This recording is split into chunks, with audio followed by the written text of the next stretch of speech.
Looks like we are live. Make sure we've got some audio. I'm a little late. I was out in the backyard pulling rocks from the yard. I found a new patch of nothing but rocks. No real, it explains why the grass wasn't growing in that area. Looks like we've got audio. Let me know if you guys can't hear me and it's in my head. I'm just going to go ahead and get started. See, this is what happens, though. I'll get all trusty, like, oh no, it always works. It's fine. We can just start. And that'll be the time that no one can hear me. So today we are working on words are hard. We are working on a very loose kind of impressionistic style landscape. Very simple. This is great for beginners.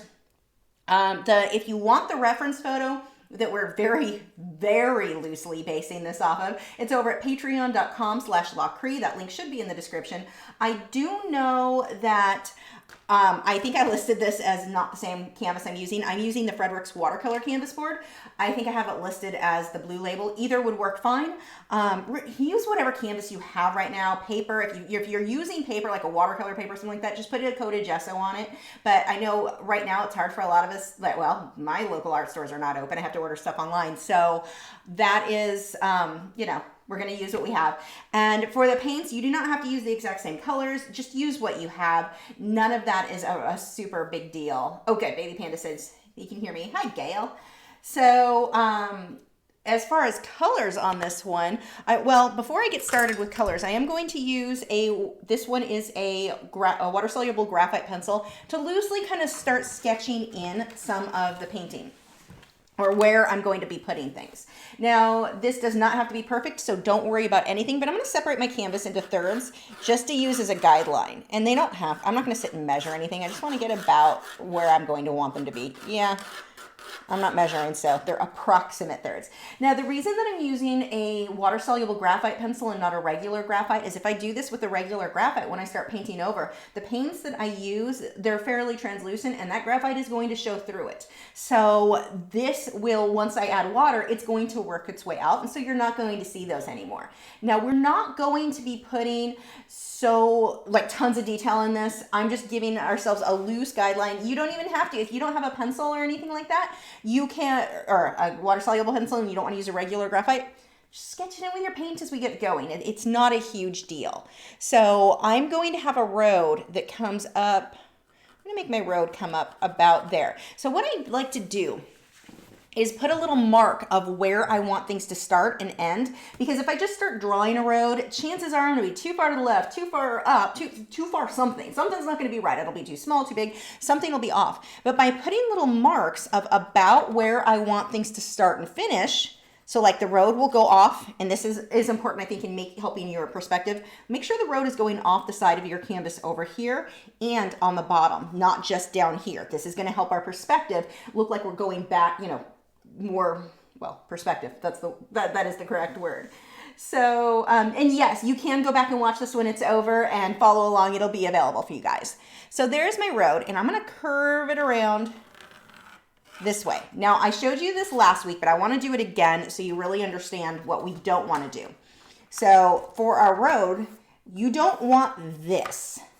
Well, actually, that one you could make. What happens, that or straight up. This is just straight up. That would be looking more down. You screw up the perspective, it doesn't look right. This one, honestly, you could get away with because it's a little bit more cornered. But your perspective, it changes. You're looking down more instead of looking out. When I do like this, where it's coming out this way, and then I'm actually gonna pull this out I'm gonna pull my road out way further than this. When I curve it out this way, it makes it a little bit flatter, like it's going back more. And we'll have the line in the center. Now, another tip I have for you, when you are drawing things, I don't recommend, one of the things that we like to do is go, okay, that line was wrong, erase it and redraw it. If you erase it before you get your correct line in, and this is just drawing tip in general, one of the things that very, very commonly happens is that you will erase it and redraw the line in the same exact place as the incorrect line was. By leaving the line that you didn't want, you can work your way, it makes it a little easier to work your way around that and not just keep redrawing the incorrect line over and over and over again. I see that a lot with newer students especially. Thank you for introducing me to water-soluble pencils. Oh, they're amazing, aren't they? Amazing. Blew my kid's mind when he painted over them. The pencil was gone. Yeah, these things are amazing. I wish I knew about them years and years and years ago. Cavium said, I plan on teaching high school art and I'm taking an education course in my high school. Any disclaimers, advice from teaching classes yourself? Well, yours is going to be different. I mean, when you get into the high school and stuff, you've got a curriculum you have to follow. It's very different than the way I teach. So I don't have a ton of advice for that because you have to follow different rules than I have to follow. I can teach a little bit more freely based on what I think each individual student needs, because different students are going to pick up and learn things differently. If it doesn't, like, one size does not fit all when it comes to art. Sometimes somebody has to word it in a different way. And I mean, I think that's true with teaching in general. You have to figure out what each individual student kind of picks up on. So I find that the one tip I can give you is when one student seems to just not get things, that doesn't mean they're going to be bad at it. It doesn't mean that anything, I need an eraser. It's just in many cases, you just have to find a different way to word things or to show the student how to work. Hold on one second. I need an eraser over here. I do not.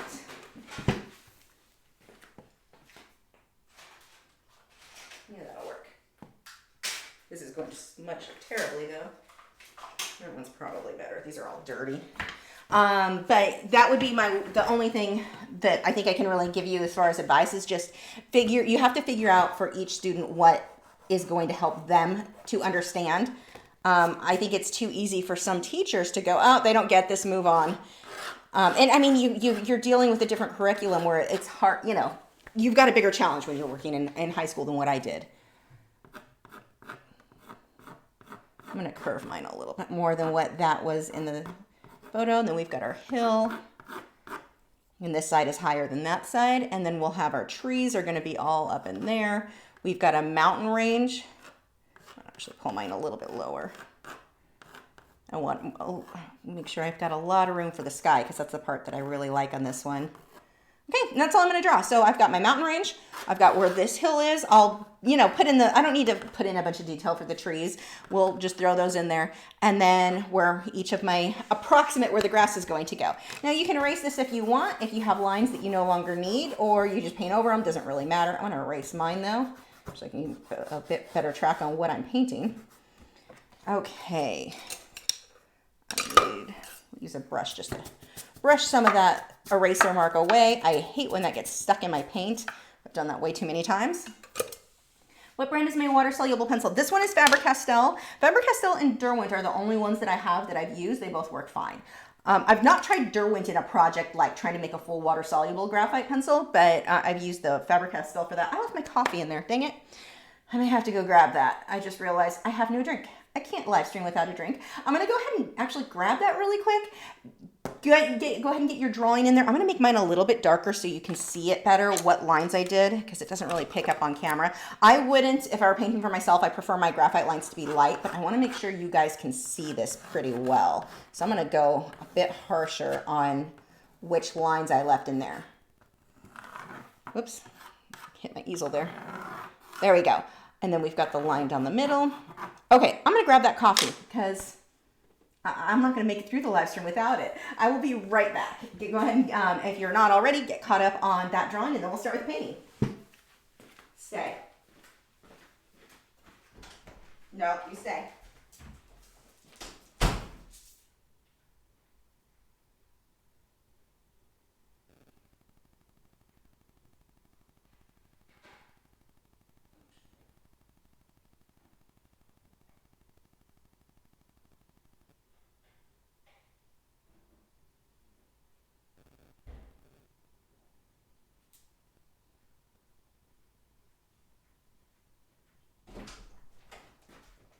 No, you'll stay in here. If I laugh you out, you're just going to want right back in. Okay, have my coffee. I can work. A couple questions here. We have Anne. Noel said, hey Lisa, this is Dan Gonzalez. Oh, there we go. I'm using an account I'll be posting stuff to. How are the fur babies? They're great. They got in an argument. Gibson's currently pouting because I growled back at him when he growled at Wade earlier, because Wade came near him when he was in a bed. We've got to get the bed situation worked out.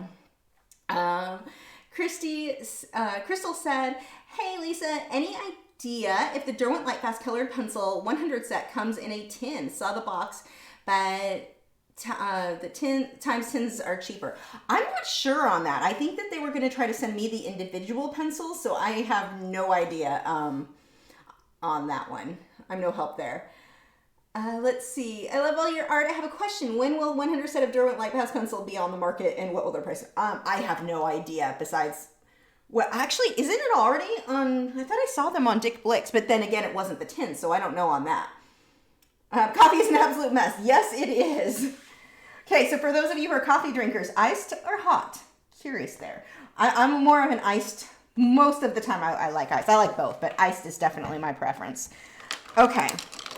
So now we are going to start, and really on this one, you can start with the sky, you can start with the bottom. You just want something. I like to go with whatever's farthest in the back, but because we're not trying to get this smooth blending, in this case, if you wanted to start in the front, we're not going to, but just like general art tip, you can start when you're painting with the style almost anywhere, because you're going to be overlapping your brush strokes, so it's not a big deal. But I'm going to start just like I usually do in the back and work my way forward.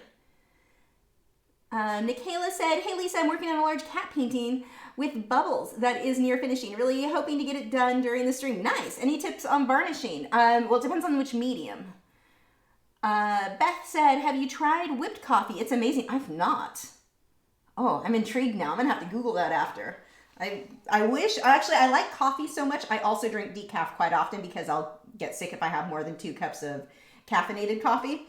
Yeah, I may have to look into that. One of my best friends thinks I'm insane for drinking, like, why would you drink decaf coffee? Because it's tasty. I love the taste of coffee. Naomi said, just wondering if you could do some paint-alongs or another tutorial using watercolor pencils. Yeah, I need to do some in other mediums. The reason I've been doing acrylics is they're just easier to get something done very quickly. And other mediums, I have to do like a small, like, here's one grape versus an entire, scene. So, but yes, I think I do need to do some, I want to do some in Inktense. I want to do watercolor pencils for sure. And what was the other one? Like water-soluble graphite would be good. Yeah, I need to start mixing things up. I've been lazy, taking the lazy way out because I know acrylics I can get done so quickly.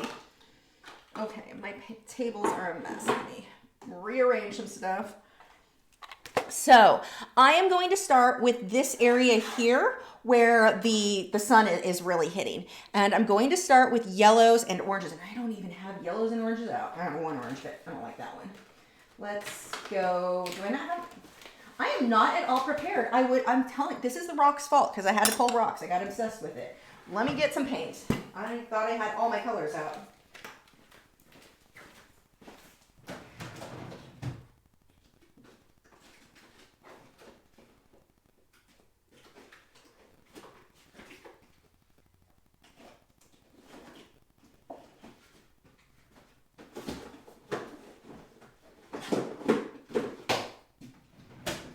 Okay, hopefully that's everything I need as I trip over everything.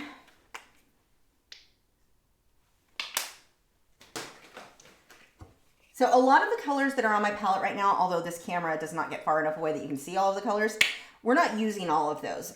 These are just colors that stay on my palette all the time, like they were from the last paintings. One of the cool things with a palette like this is the Masterson's palette that has a New Wave glass palette inside of it. So really it's the outside holds the palette. It's kind of like a big Tupperware. I'll put a wet or damp paper towel in it, and when I put the lid on it, this paint has been sitting here for 2 weeks and it's still perfectly good. So that's why you see colors out that I'm not using. So don't worry and think, well, I don't have that blue. I'm not using that blue, so we're good. You're using oils in your cut painting. My favorite for oils is Gamvar by Gamblin, by far. Hot milk and sugar in yours. Oh, I used to love sugar, but I stopped eating sugar. Well, I stopped eating sugar, but I've been eating cookies lately. So quarantine cookies, I'm calling them. I need to stop with that. But I used to really like sugar in my coffee too. That was always my favorite. Like, yeah, I like the sweet. Sarah said likes hot coffee.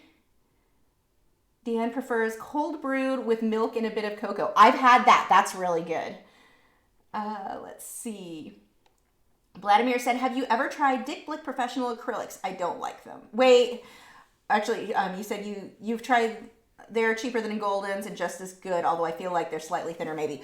I take it back. I don't know that I tried Dick Blick's Professionals. I'm not sure what we used. The place I used to teach at years ago, the paint or drink like wine while you paint class, they used one of the Dick Blicks, like, I think theirs was just the house brand though, so maybe they would buy it in like a gallon size, so maybe that wasn't the same one, but I did, not a fan. I mean, I should say they work, but I wouldn't use them in my own work. I mean, they're fine for someone who's learning. Okay, so the brushes I'm using today, I've pulled various filberts, and that's it. We're not going to be doing any kind of crazy detail work. The thing, and you've heard me say this when we worked on this a couple weeks ago, one of the landscapes.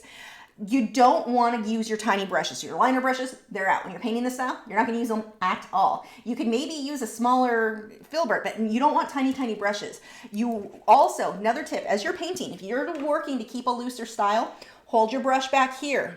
You're never holding your brush up here, and that's not a good idea in any style, but when you're working for a looser style, you back that hand up. This actually gives you more control when you get used to it. The other tip, extend your hand. If you really struggle, you want to get in there and put all the detail, make yourself paint like this. You can go ahead and try to paint all the detail you want, like this. Go ahead and try to get that detail.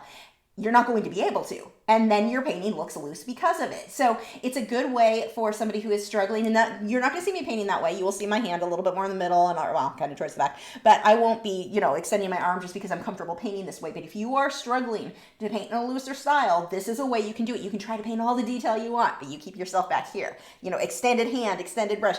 Keep at a distance like that, and it will force your painting to be loose. It's kind of a cool little trick to you inevitably will paint loose, which is cool. Let's see. Oh, lost my mouse. Tips on color mixing, please. Well, I'll go ahead and talk about that a little bit as we're working, what colors I'm mixing. Casey is a hot coffee person. How's my fibromyalgia been lately? Bad, because I've been eating like crap. But the thing is, it's not super scary or anything like that for me at this point, because I know as soon as I start eating healthy again, the fibro symptoms will go away. Casey said, definitely a hot person. Okay, got that. Reading the one I just read. Michelle said, my art budget has decreased since I have to pre-order supplies and pick them up, delivered instead of wandering in store and buying more than I went in for. Has yours? No, because whenever I place an order online, I'm like, gotta take advantage of free shipping, throw everything in the cart. I tend to spend more, if anything.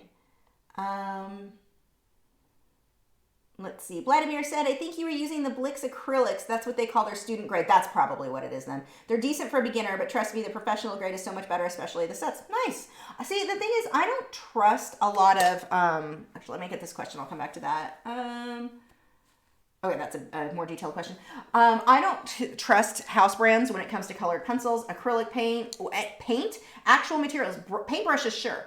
Canvases, paints, pencils, no. I don't do house brands. I don't trust them. I think that they're trying to, make as much money as possible, which I understand, that's business, but I don't trust them in my work. I want a company that specializes in one, like Liquitex. We're all about paint. They make paint and ink and, some markers and stuff.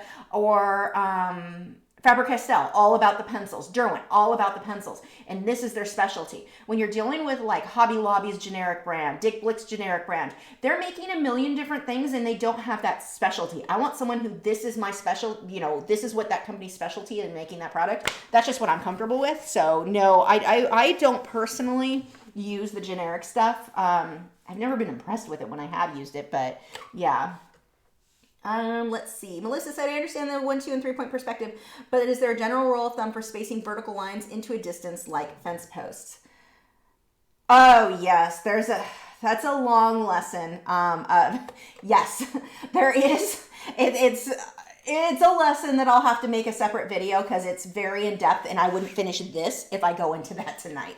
And there is a trick, the way you distance, the lines, how is it?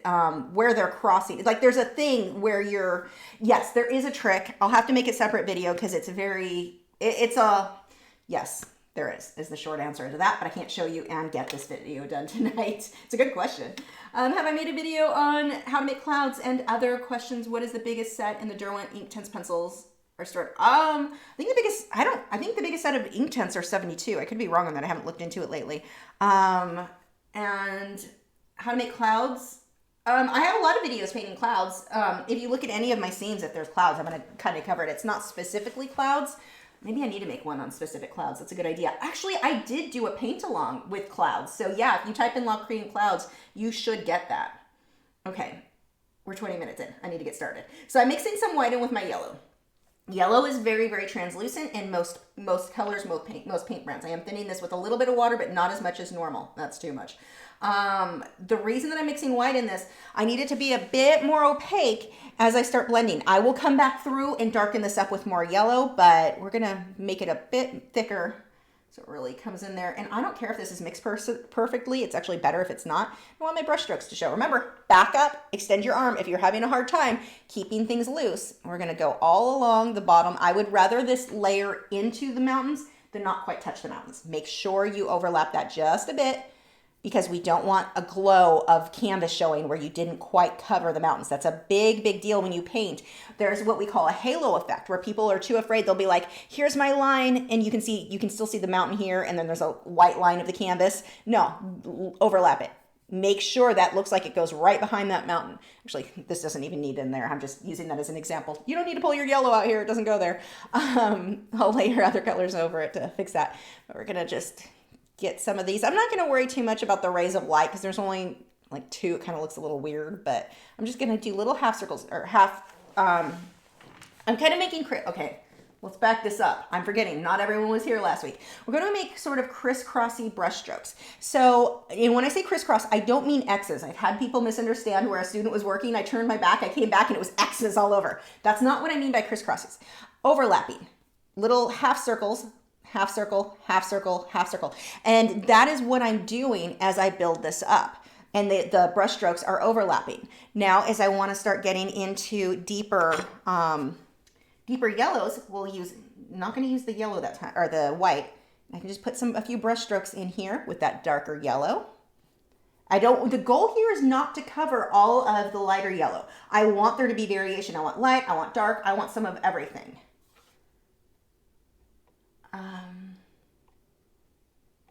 I'll have to come back and get caught up on some questions. I apologize, but I want to get some of this done or move forward a little bit more. You guys have a lot of good questions tonight, and I do want to come back to those, so we'll go ahead and focus on this for a bit. Okay, now I need to get some orange, and I don't want to use just orange. I'm going to mix it with a bit of my burnt sienna. So I'm taking some of this like reddish brown color. If you don't have that, you can mix, how could you get that color? Red, throw in a little bit of green, would neutralize it, a little teeny bit of black. It depends on what colors you are. You're gonna kind of play around with it. Orange you can throw in there. I mean, orange is almost dry. But I'm gonna use this for some of the darker bits, just in here. Not gonna go crazy with that. Now, if you do go a little too crazy, you're like, wow, I just put too much of this brownish tone. You can go back over it. The more layers you do with this style, I find the better. It looks better. So when you get those bad layers, it doesn't matter, you're not done. Just let it dry and then paint over it and let more brush strokes show, because the more brush strokes that show through previous layers, it just looks better. So don't stress yourself out if things aren't looking perfect on your first few layers. When I paint this style, I usually am not very happy with it till I get closer to the end. Lots and lots of layers. Okay, I'm gonna pull some orange now. I want some definite orange. That orange is super thick because it has dried out. There we go. We'll pull some of this down here. Do need a little bit more water, just a little bit, just because my orange is drying. If you're using paint that you just put out now, which most people would be, you don't need to add water to this. But that paint is dried up.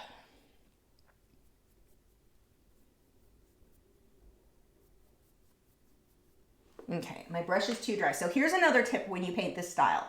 You don't want to, like right now, I don't know if you can see, but there's like little teeny marks of the white of the canvas showing through. My brush isn't loaded heavy enough, well, because the orange was dry. But when you're painting like this, and this is gonna be true with most styles, but it's especially true with this. One of the things that a lot of people have a tendency to want to do is just teeny tiny just a little bit of paint on the brush so that they're very careful and barely anything shows up. Or you get this dry brush look that looks terrible, especially for this style. If it looks bumpy, you need more paint, and you need, or in my case, I needed water. Actually, I'm gonna scoop up that orange. It's just bad. Let's throw some new orange out. That is way too dry. But you need more paint, and you need more, or water on the brush. When you use just that little bit, the example that I use, if you've ever heard someone learning to play an instrument, you see this, especially violin's a really bad one. So violin, you're learning to play that and you're afraid to make a big, long, strong brush stroke. And so students tend to do this little, and it sounds like a cat's being murdered, because they're not, get in there, make the brush stroke in that, or the bow stroke.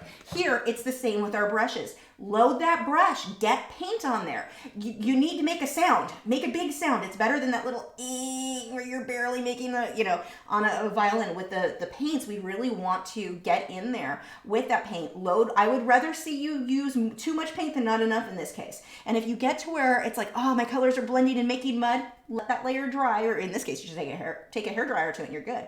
But don't be so careful about every little, barely putting paint. Lay that paint in there. If there's a bit of texture, like here, it's really thick, fine. That's fine for this style. Don't worry about that. I almost never see someone use too much paint when I'm working with students. It's almost always not enough. So more likely than not, you fall into that camp too. So get some more paint on there.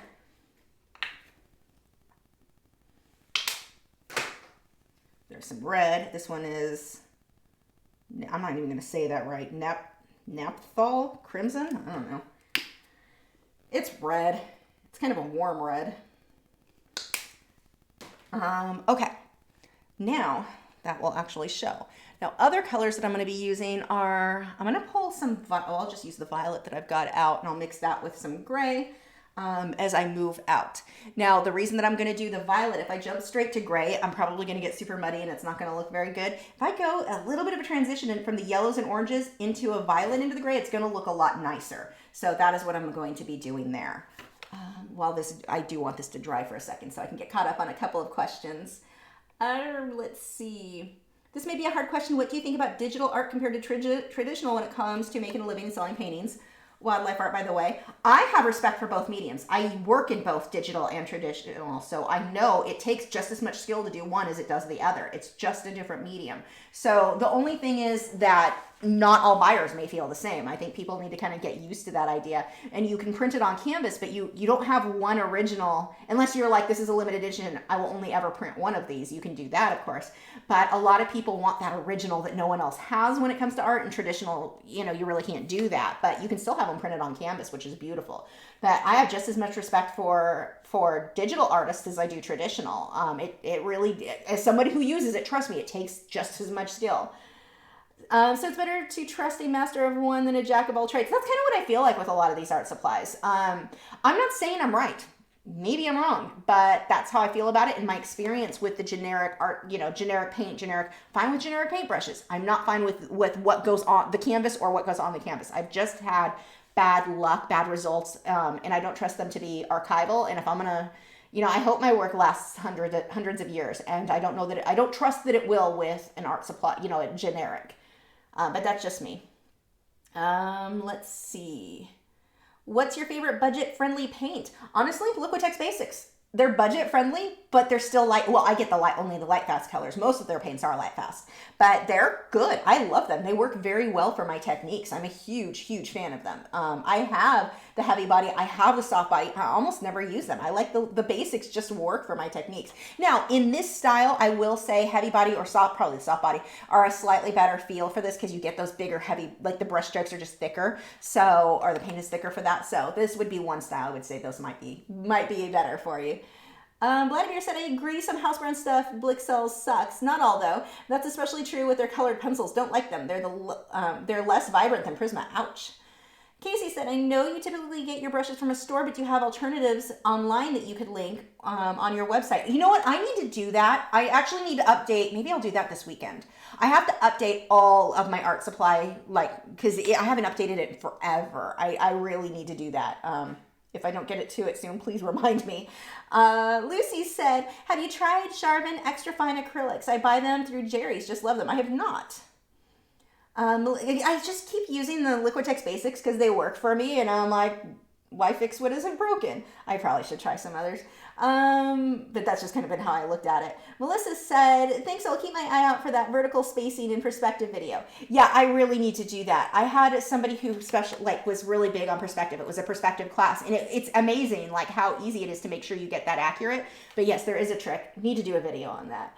Gail said, I'm set up already with watercolor. Gonna give it a try. Nice. Oops, that just jumped. Hold on, let me get the chat back up where we were. I'm going to get caught up on all of this, and then we will get back to painting. That should have given this enough time to dry that I can start in. Let's see. Lisa, can you do a live stream acrylic painting using only black, white, red, blue, and yellow? That is a good idea to demonstrate color mixing. That is a perfect, yes. Maybe next Wednesday we'll plan on that. That is a absolutely genius idea. Let's see. Where were we? John, or Jack, said, I want to thank you for your tutorials. You and 3 others have been instrumental in my art therapy. It helped me with PTSD. That is so good to hear. Thank you for letting me know. I love messages like that. It makes me all like gooey and happy. Spirit Fine Art said, I use your live chats as a background when I paint. Keeps me grounded and out of anxiety about painting. I turn out better paintings that way. Thank you for doing these. That's cool. I am glad to hear that. Oops, that's jumped. I missed one. No, got that one. Who is next? We have Gracie said, do you have any painting recommendations for beginners? Should I start off with still lifes and landscape? Doesn't matter. Doesn't really matter. I always told students, start off with what you're most interested in. Don't, like if somebody else is teaching roses, but you're like, I freaking hate roses. You're not going to do as good of a job. You're not enjoying it. Now, I will say I don't recommend you start with portraits. That's a lot more challenging. So I typically say roses is actually a great way because you learn to create something that looks more three-dimensional, but if a petal is, you could be missing a petal and it won't matter. You miss an eye on a portrait, it's going to look a little weird. The people might notice. But, fish are really good because there's so much detail and colors and they're fun to paint. So a lot of people like to start with fish, like marine fish. Landscapes, if that's your thing, that's fine too. Whatever is interesting to you, that makes you excited, like, I want to paint that. That's what you should start with. Carla was next. Where did your comment go? The chats jump like crazy, so it's hard to keep up. Carla said, hi, question, do you recommend a good art chair? I sit on mine constantly.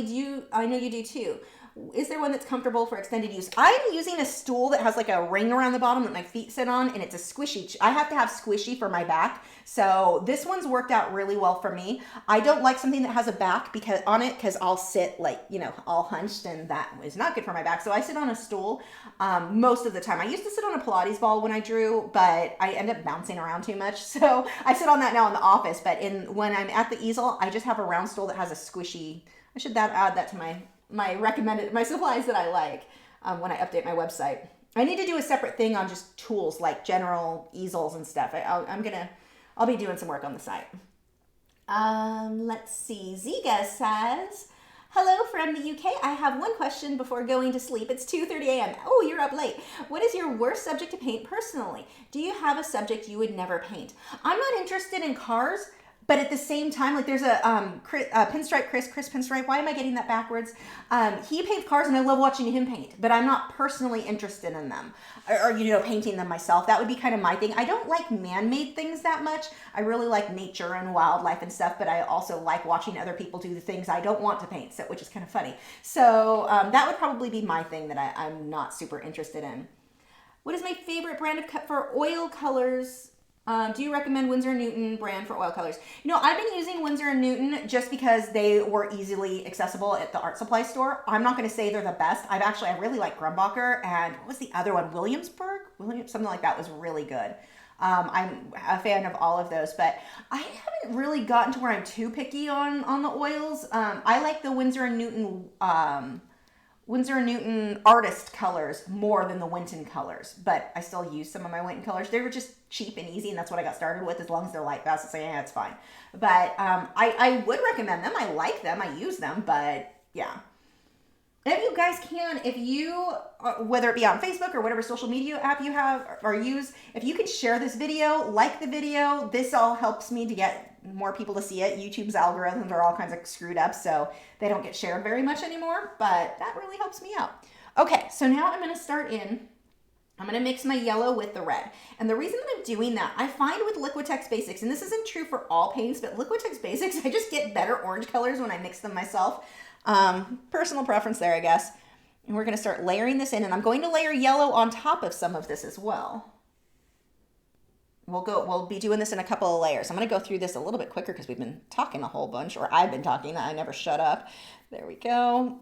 And now I've come down a little farther than I want, but that's okay. I will, because I'm going to layer yellow on top of some of this, which will make more sense later. I'm going to rinse that off, and I'm going to jump straight into yellow. What will you prefer in palettes? A plastic palette, wood palette, or metal palette? None of the above. I definitely prefer my glass palette. I'm going to take yellow and go right over some of this that I had done with the orange. Gives me a nicer transition.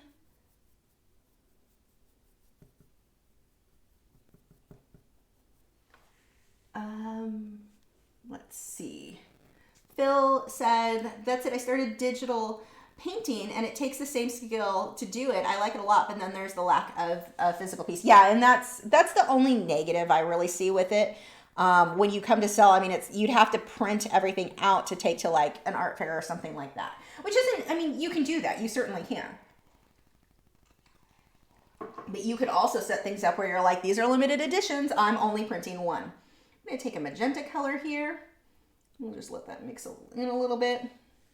That's going to be a bit too bright. So let's throw some yellow in with my magenta, and that's going to neutralize it some because they're pretty close to being complementary colors. I mean, not exact, it's purple and yellow, but close enough.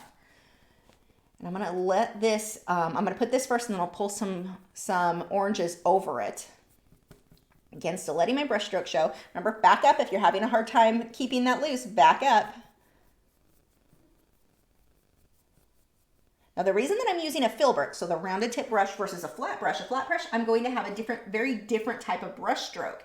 Whereas when I use this one, my brush stroke has a rounded end. Do I have a flat that I can show you what I mean? I think that would be a good example. Let me see if I've got one hiding on the floor somewhere. I don't use flat brushes very often. They're really good for like man-made stuff, but this isn't even a very good brush anyway, but let's use that as an example really quick. When I use a flat brush, when I make a brush stroke, see how like the start and stop is flat. It's not as smooth as if I use a rounded brush. See the difference in the look in the start and end where it's rounded? The rounded is the look that I like better for this style of painting. So that is why I don't use flat brushes. You can use a flat brush for them and it's going to give you a different look, but that's why I prefer these. Make sure you get all of that canvas covered. Okay, I'm going to mix a gray color. I'm going to mix a little bit of that magenta color into the gray. So to mix gray, I'm going to take some black, I'm going to take some white. My husband is knocking stuff over in the other room. I'm going to mix that. So I start by mixing gray. Then I'm going to pull the actual color that I want. So take a little magenta. Let's start pulling that in. And this is how I get a grayish magenta, grayish blue. I would throw a little bit of blue. But I'm going to mix the gray first and then pull a little bit of that color that I want in there. This is too dark. Let's throw some more white. Use some more white, a little bit more magenta. Maybe a bit too much magenta now. Oh no, that's actually good. Now, again, this is a layering process, so this isn't going to stay just like this.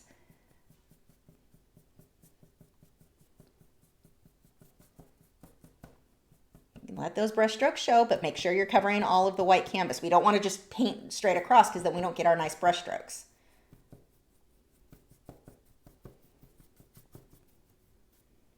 And once we get this in here, we can start building the shape a bit better. Now I'm not going to fill in here. I do need to get that to be a lot lighter. So I'm going to clean my brush off. I'm going to pull some of the brownish color that my brain shut down. I think I'm using red oxide, but I think I was calling it burnt sienna. Either would work. I'm going to pull some of this in here where it gets lighter.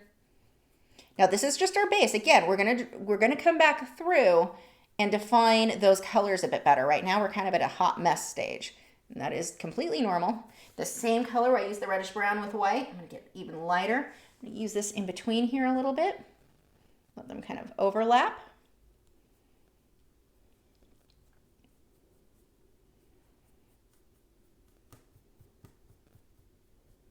Now I need to get it way lighter as I move out. So I'm going to pull even more white. Being that this is still wet, it's going to blend in with the gray.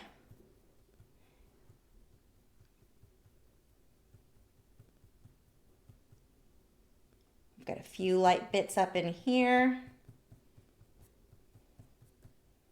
Not everywhere. See how I'm leaving some areas to be a bit darker? I'm going to go ahead and rinse that brush out. I'm going to start pulling more of the orangey colors up. So I'll start with the red and the yellow. Pull a little bit of this reddish brown in there. I'm going to throw some white so it's a bit more opaque, a bit lighter. Kind of a light orange color there. I'm gonna let them blend in just a bit. Now, if you're like me and you work so fast that this is wet into wet, you're going to get to a stage where you need to rinse off that brush. It starts picking up too much gray and you don't want to keep pulling gray down. So, when you start creating mud, it's either time to, one, you can let it dry and then paint your layers on top of it, or rinse out your brush for the area that you're working on. Let's see how we start pulling these in.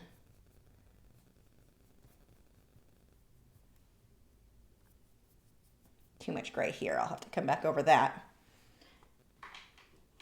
Now I'm also going to pull some more darks up on top while I let this dry. I'm going to do the darks, then we're going to take the hairdryer to it. I'm going to let it cool. We'll get caught up on some questions. So I'm going to throw a little bit more black, a little bit more magenta.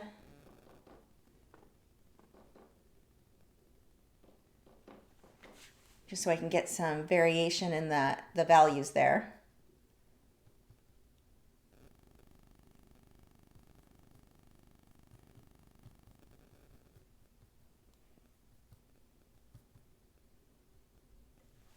Okay, I'm going to dry this because if I keep putting brush strokes over it, I'm just going to get a horribly muddy mess.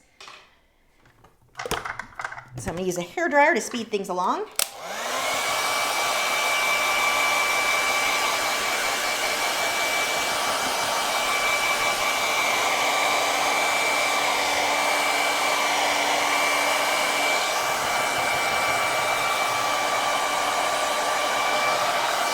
Now, what you're going to see here, I do not have a good transition between any of these. They're very harsh, but this is good for a base layer. Now what we're going to work on is getting that soft transition one color into another.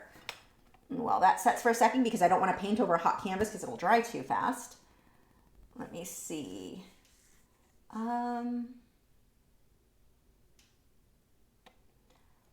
Casey said, have you ever broken one of your palettes? Not yet. The New Wave are pretty thick. I'm pretty happy with those. Again, I'm paranoid about breaking glass and cutting myself because I have a history of that. But so this one so far has been fine.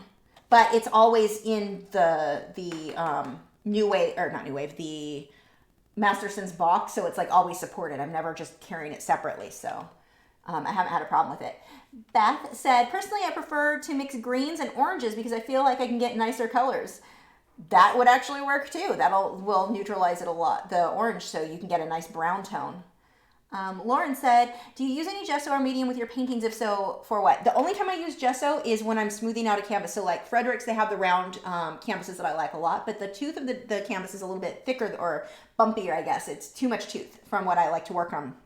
So I'll put a couple coats of gesso, dry it, and then sand it down so I have a smoother finish. But the canvases, other than that, the canvases that I want, like the watercolor canvas boards, the Blue Label canvas, they come already gessoed, so otherwise I don't use gesso.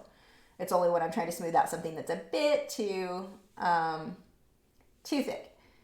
Let's see. How do I handle unwanted attention on my channel? I had 1 or 2 people spam the comment section on my videos and kept asking me to sub to their channel. Oh, that's just spam. Block them. That's absolute spam. They're not helping you. They're not helping your channel. They are not fans. Block them. The block feature is something that I definitely take advantage of on with YouTube or Facebook, anything. When people decide they're just going to be like nasty and complaining, and I get a lot of people who say really mean things to me or about me, whether it be how I look, how I talk, how anything. Yeah, I block them. And then I don't have to deal with them anymore and I delete the comments because I don't want to see them. If you want to be a negative, nasty person, you can go do it somewhere else. It's kind of my attitude. So that is what I do. But yeah, those are just spam. They're not actual fans. Melissa said, do you ever use a retarder or extender with your acrylics? I do not. I don't like, it makes the paint like gunky. I don't like them. I paint fast enough. If I need to extend the dry time, I'm just going to airbrush water to keep it wet. I get way better results that way. If you were to choose one brand for oil color, what will you choose as the best in the world? I don't know for oils because I haven't used that many. I'm really not sure. I don't feel like I'm in a place where I could give good advice on that. I mean, I know I've been using the Windsor Noon. They're fine. I know there's better, but yeah. Phil said, completely not art related. Do you have a skimmer in your nano reef? Is it a must have? I have no knowledge on saltwater. For a nano, no. The skimmers are harder to dial in. People tend to have more problems with them. With the nano, it's water changes are what I depend on for keeping it, keeping the excess nutrients out. And my water, I haven't tested my water in forever, but it's been fine. Like my corals all look fine. So that's, no, I don't use I looked into it because I mean, when on my previous, I used to have a larger, like I think it was, I had a 40 and then I upgraded to a 65. That one, I did have a skimmer on both of those, but this, no, I don't have one on it and it's fine, but it requires weekly water changes too. Boots and Diamond Painting said, I am Jill Graff on Facebook. Can I use gouache? Hi, Jill. Can I use gouache instead of acrylic? Yeah, you could get very similar results here. I mean, it's an opaque watercolor, but you can definitely do that. Okay, this is dry enough. I'm going to go ahead and start working a bit more with, oops, that's a lot of water on that brush. That's not what we want. There we go. I'm going to add a little bit more white.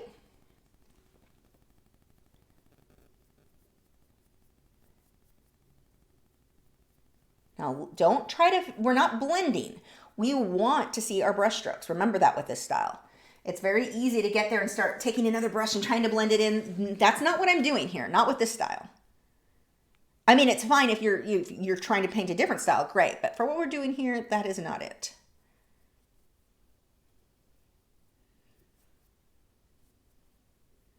But the more layers, a lot of this roughness that I have, it's gonna start softening out. We're going to start getting these colors to be a bit more, more bold, like more what I'm really looking for in this. Okay, I'm going to pull some orange. Actually, I can just be lazy and use orange. Let me just paint. Okay, let's pull a few brush strokes of the nice orange. Whether you mixed it with your red, the red and the yellow, or in this case, I'm just being lazy and use straight orange. The orange is very translucent, so I don't use it as much, but in this case, it works. For this layer anyway. Pulling some up here. Now in this one, I would say the sky is going to take the most amount of work because we're transitioning into so many colors. I'm trying to create that softness.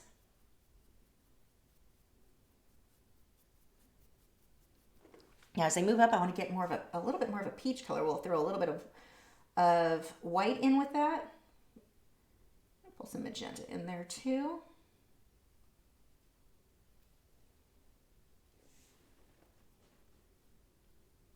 And so as I'm doing these brush strokes, I'm letting some of the previous layers show through here. I'm not trying to cover them completely. I'm just going to grab another brush that's clean to throw some yellow in there as I'm balancing things out. Let's pull the yellow up a bit. Now this brush is a bit more stiff. I don't like it as much. This is a Simply Simmons. It works. It's just a bit more, it's more stiff than the other one. They're both technically tackle and bristled filberts, but this one, it creates kind of harsher brush strokes there. Now, another thing to point out, when we're painting the style, we are not stabbing the canvas. Actual brush strokes. Make a stroke, not a stab. We don't want to stab.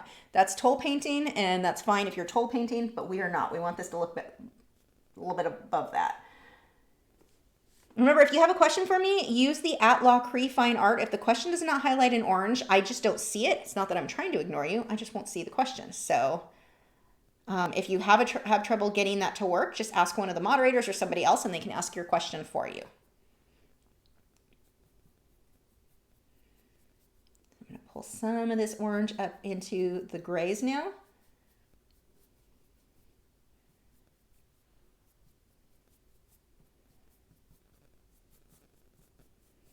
But see what I mean by it being a layering process? Now I'm starting to get this much, much softer look. But it takes multiple layers to really get to that. It is not a paint by number. Okay, I need to start lighting this up a lot now. I talked about that before. So we've got this where I've mixed white in with my, I think mine's red oxide. I'm not sure if I pulled out burnt sienna or red oxide there. Either would work. But I'm going to start lightening up over here. I need to get some more of that red oxide in there, or whatever it is, my reddish brown. We'll call it reddish brown. Let's see. Trey said, so I am fairly new at painting and was curious why use the watercolor paper for acrylic painting. I don't use watercolor paper. This is a watercolor canvas board, which is different. It's an actual canvas board. It's thick, but it's very smooth. And I wouldn't personally choose watercolor paper. That's going to warp and it's going to have some trouble with the water, the level of water we do here. But what I use this for, it is really, really smooth. So I don't have to fight against the tooth of the canvas to get that smoother blending. So that is why I'm using that. Carlene said, hi Lisa, I remember you mentioning mixing yellow to get the shade appear neon. How do I make it for bright blue hue without making it look greenish? Yellow to make the shade appear neon? I do not know what you're talking about. I mixed white with it to make it more opaque, to lighten it, but not to make it neon. If I want it to be bold and yellow, I do not want to mix it with white because the white is going to soften it, make it more pastel looking instead of, it kind of does the opposite in that case. I'm not really sure. If you want a bright blue hue, you're not going, without making it greenish, you're adding white will make it more pastel. So that's not usually what you want to do. If you're trying to make a bright blue, you would want to use a bright blue paint and not mix it with something.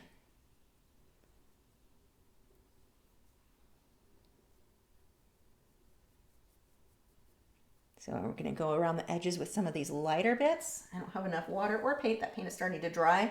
I'm getting brush strokes. There we go. A little bit more water really made a difference there. Do not want a dry brush for this.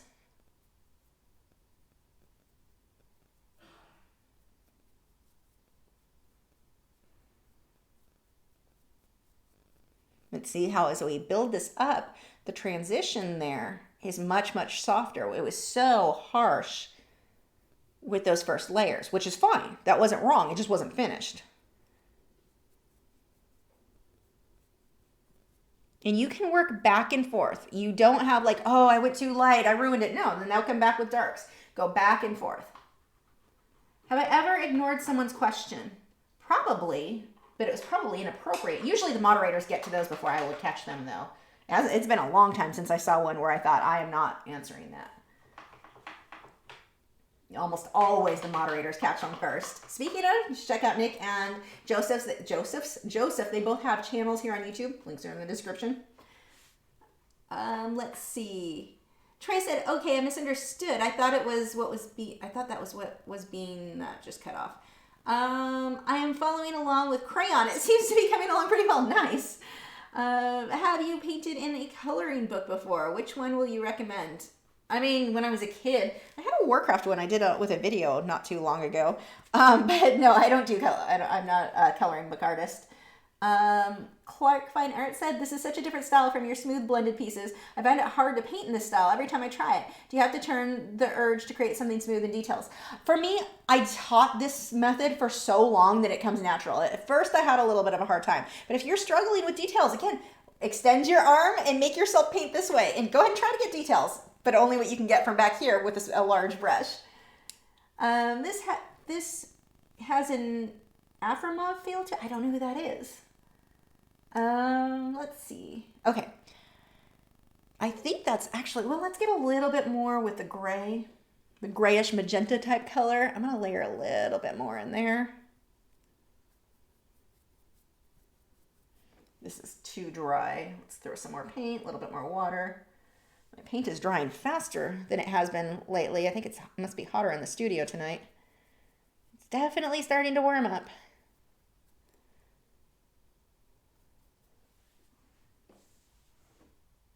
And so you're just going to work back and forth, layer on top of layer, the more layers. So if you do something, you're like, oh, it looked so much better 5 layers ago. Great, keep layering until it looks like that again. There's no limit to how many layers you can do. You're just going to keep adding to it until you like how it looks. And usually the more layers, the better. The thing is, you want to let it dry in between layers. If things start not quite looking right and you're like, it's blending and I'm getting a muddy mess, let it dry. That's your thing. You know, you need to let it dry and then come back over it.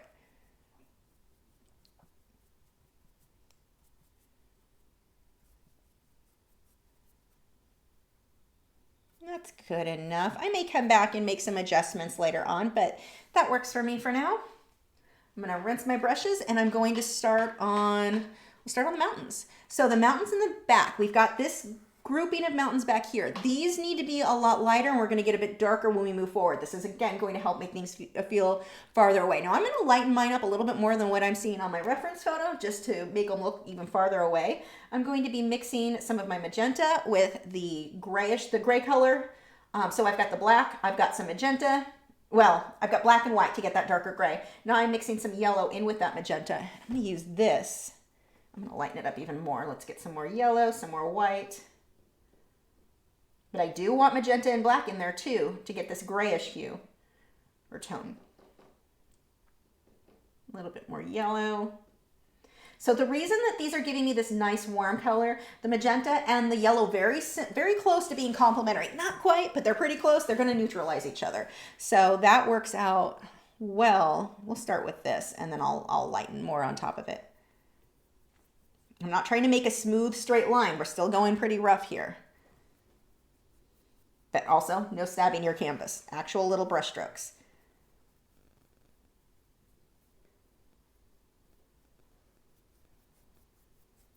And I want to come down further than where the trees will overlap this, but I need to make sure that this background comes down pretty far so that I'm not having white of the canvas showing where I realize, oh, I wish I had filled that in because the tree doesn't cover that. Now I'm going to rinse that brush and I'm going to take lighter right under the light. So yellow and white, a little bit more yellow. And I'm going to come right under here and lighten this area up even more.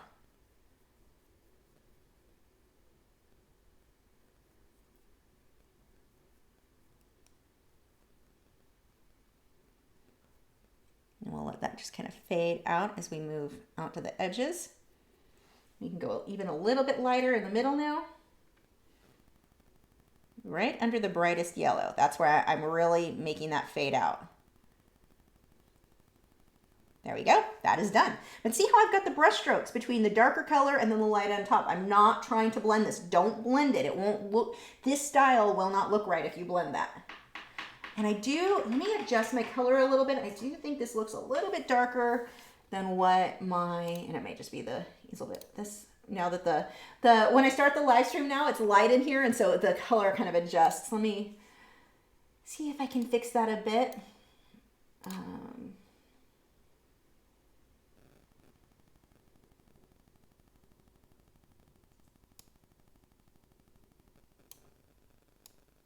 Nope. That looks about, that's much closer. Okay. So it's a little bit lighter than what it was showing. There we go. So we'll let that dry for a second. Let's see if I've got a couple of questions here. Where were we? Oh, we've got a whole bunch of questions. Let's see if I can get through this really quick then we'll jump back into the painting. When doing landscapes as a beginner, I often get frustrated remembering do's and don'ts. What 3 things should I focus on until everything else becomes second nature? Look at your reference photo. That's really the only thing. Look at your reference photo. There's no, you're going to get, if you're a beginner, you're getting overwhelmed then with those do's and don'ts. Don't even worry about those. Look at your reference photo. Pay attention to your reference photo. Where are your lights? Where are your darks? And try to watch that perspective. There you go. That's get your contrast. So there's one tip. Light's light enough, dark's dark enough. Next tip, don't try to put a million details in the background. Keep your details in the foreground. That's going to help you to get more perspective. The biggest tip though, look at your reference photo. People have a tendency, especially beginners, they look at the reference photo once, they're like, I got this, and they let their brain take over. Doesn't look like that photo so much anymore. Get a reference photo, and you don't have to copy it exact, but give yourself something to base it off of. And those would be my tips for you. Viva said, not a question, but you've encouraged me to spend so much money on art supplies. Thanks for fueling my art supply addiction. You are welcome. Welcome to the club. Sarah said, I'm following along, but mine looks a bit different from yours. That's fine, and especially in this style. They're all going to look different. Like when I used to teach these style of paintings, everyone's came out looking a bit different, and that's totally fine. Let's see. Nikayla said, funny question, but what are your opinions on Bob Ross, seeing that artists either love him or really hate him? I want to say I don't understand people who hate him, but I think I kind of do. Just because when I first started with painting, I had this like, he's not even that good, and what's the point? And then I grew up and lost some of that teenager attitude and understood that he gets so many people involved in art who never would have tried it. Jason Morgan, many of you know Jason Morgan, freaking amazing wildlife artist. I mean, he's here on YouTube, amazing. He started with Bob Ross. You've got so many amazing artists today who paint the quality and the style that I love, who would not even be into art if it wasn't for Bob Ross. And so that's where I'm like, I don't know how you can hate the man. The man, I mean, even if you don't like his style, the man did a lot more for art, for getting people started in art than I think anyone else ever has. It's incredible what he did to get, I mean, I have so much respect for what he accomplished. And I also love that from what I understand, he was just a good all-around guy, which is always cool to hear. Okay. So now this one, actually, I'm getting into green, but that's not really what I need here. I just need darker of the color I just did. So the black with the magenta. So let's do that again, black with magenta. And it's got a bit of white with it, so we'll gray it up some. But this needs to be darker than here. So I've got that. And here's the thing, and this is, no matter what you're painting, don't worry so much it needs to be the perfect color. No, is it dark enough or is it light enough? That matters more than anything else. Don't stress yourself about, oh, that's too dark. See, there we go. Too dark. Add some white. That's a bit better. Still dark. Bet this does need to be dark on this side, so we'll call it good enough. But is it dark enough? That's going to be a much bigger deal than I needed the perfect color. People get too worked up over color, and it's just not as big of a deal as your values. Get those darks dark enough, lights light enough. It'll be all fine. Just going to kind of fade that out because this will all be filled with trees in there. Okay, I'm going to rinse that off. While this dries, I'm going to go ahead and get in my base layer at least for the grass and the road, and then we're going to come back up here. Okay, so grass. I'm using Hooker's Green. And let's throw a little bit of yellow in there, get some, I've got some bronze. I don't know, just throw some colors in there. And I know that sounds like kind of dismissive. I need my hand held tighter. No, you don't. It's green. Paint it green. Stop worrying about, but I need the exact green. It's not that big of a deal. And when you can get that out of your head, you're going to progress so much faster. I mean, when you get to where you're painting more, sure, you're going to start worrying more about but if you're a beginner where you're worried about the color, you're probably at a stage where that color, it just doesn't matter, right? We put too much importance on that. Still letting my brush stroke show, and this is just the start of it. I'm going to be doing many, many layers over this, so I don't even, and that's one more reason this color doesn't really matter. We'll be putting layers on top. Let's just get this blocked in so we're not going up against the white of the canvas here. But the reason that I threw in yellow is just it lightens it up a bit. The bronze, it kind of muddies it up a bit more. I'm just making a muddy green. I don't need anything super vibrant here. And honestly, if I didn't have bronze out, oh, that's going to be too light. I wouldn't even use it. It was out, and I'm like, yeah, throw it in.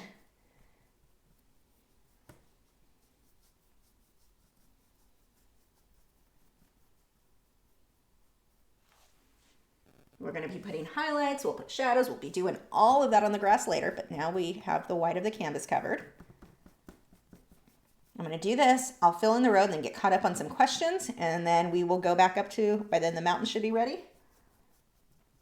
Let those brush strokes show. Don't blend these out.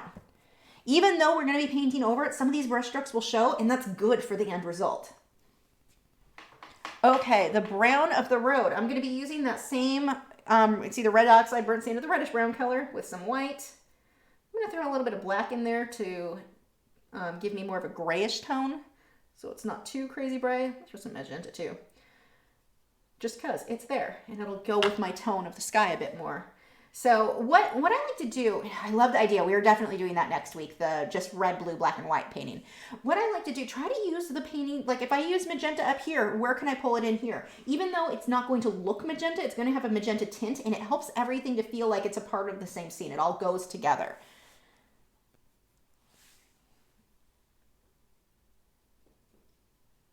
Let's make mine a little bit lighter. There we go.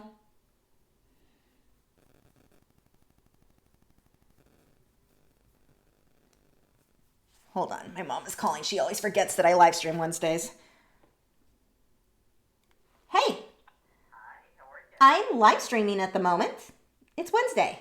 Well, I will let you go. Okay, I'll talk to you tomorrow. Love you. Bye. Best mom ever.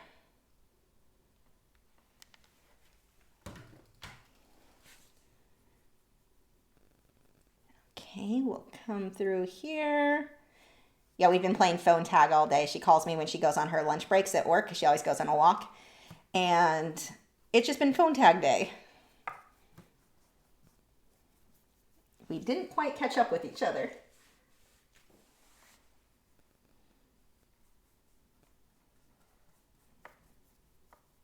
Okay, again, same thing. Letting my brush stroke show. Just kind of every which direction. Not trying to blend that out. Now, while this is still wet, I can go ahead and take some more of that white. Throw some highlights in there on either side of the road. Oh, no, it's too wet. That'll make it a mess. I'm going to leave it alone. See, there's an example. That was not doing what I wanted it to do. Let it dry then. Too wet. Okay, I'm going to let this set for a minute and get caught up on some questions.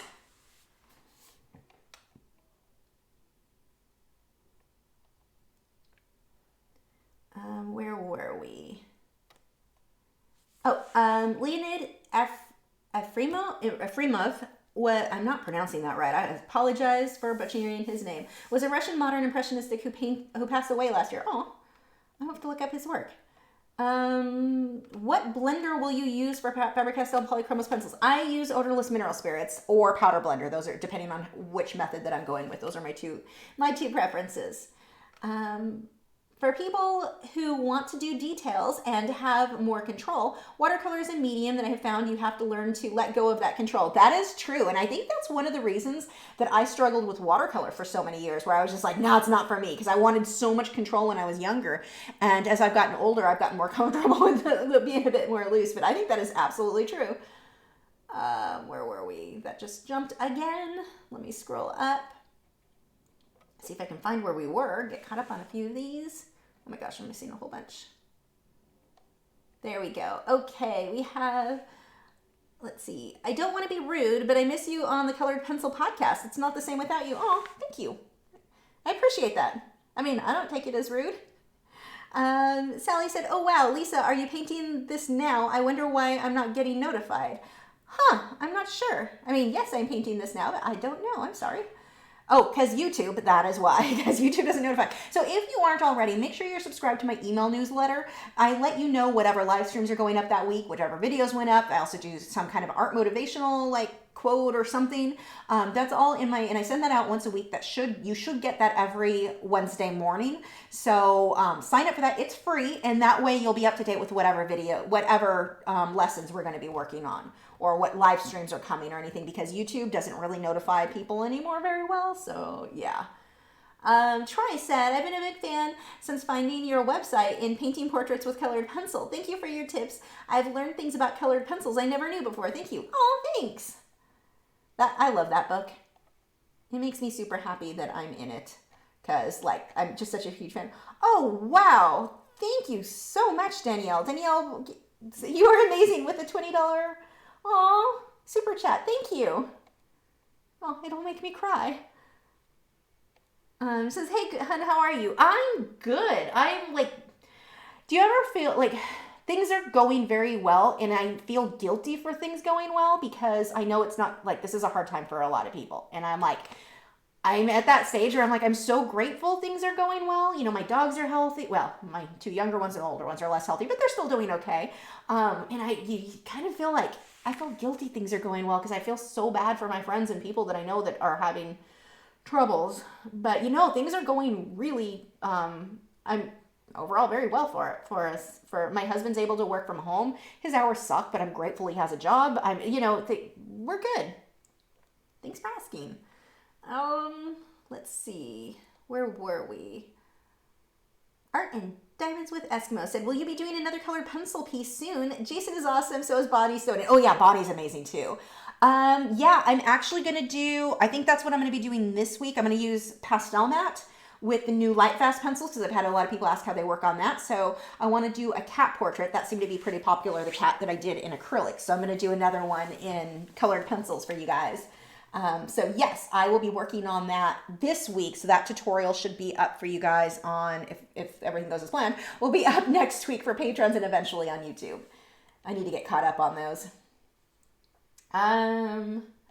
Let's see, where are we? PZ Cherokee said, are you saying Hunter's Green or Hooker's Green? I'm saying Hookers, which is, the name bugs me as much as it bugs you, I promise. Every time I say it, I'm like, I'm going to get freaking demonetized by YouTube for that one. Yeah. Phil said, well, this is fun, but it's 3 a.m. here. Goodbye, everyone, and thanks for the answers. Good night, Phil.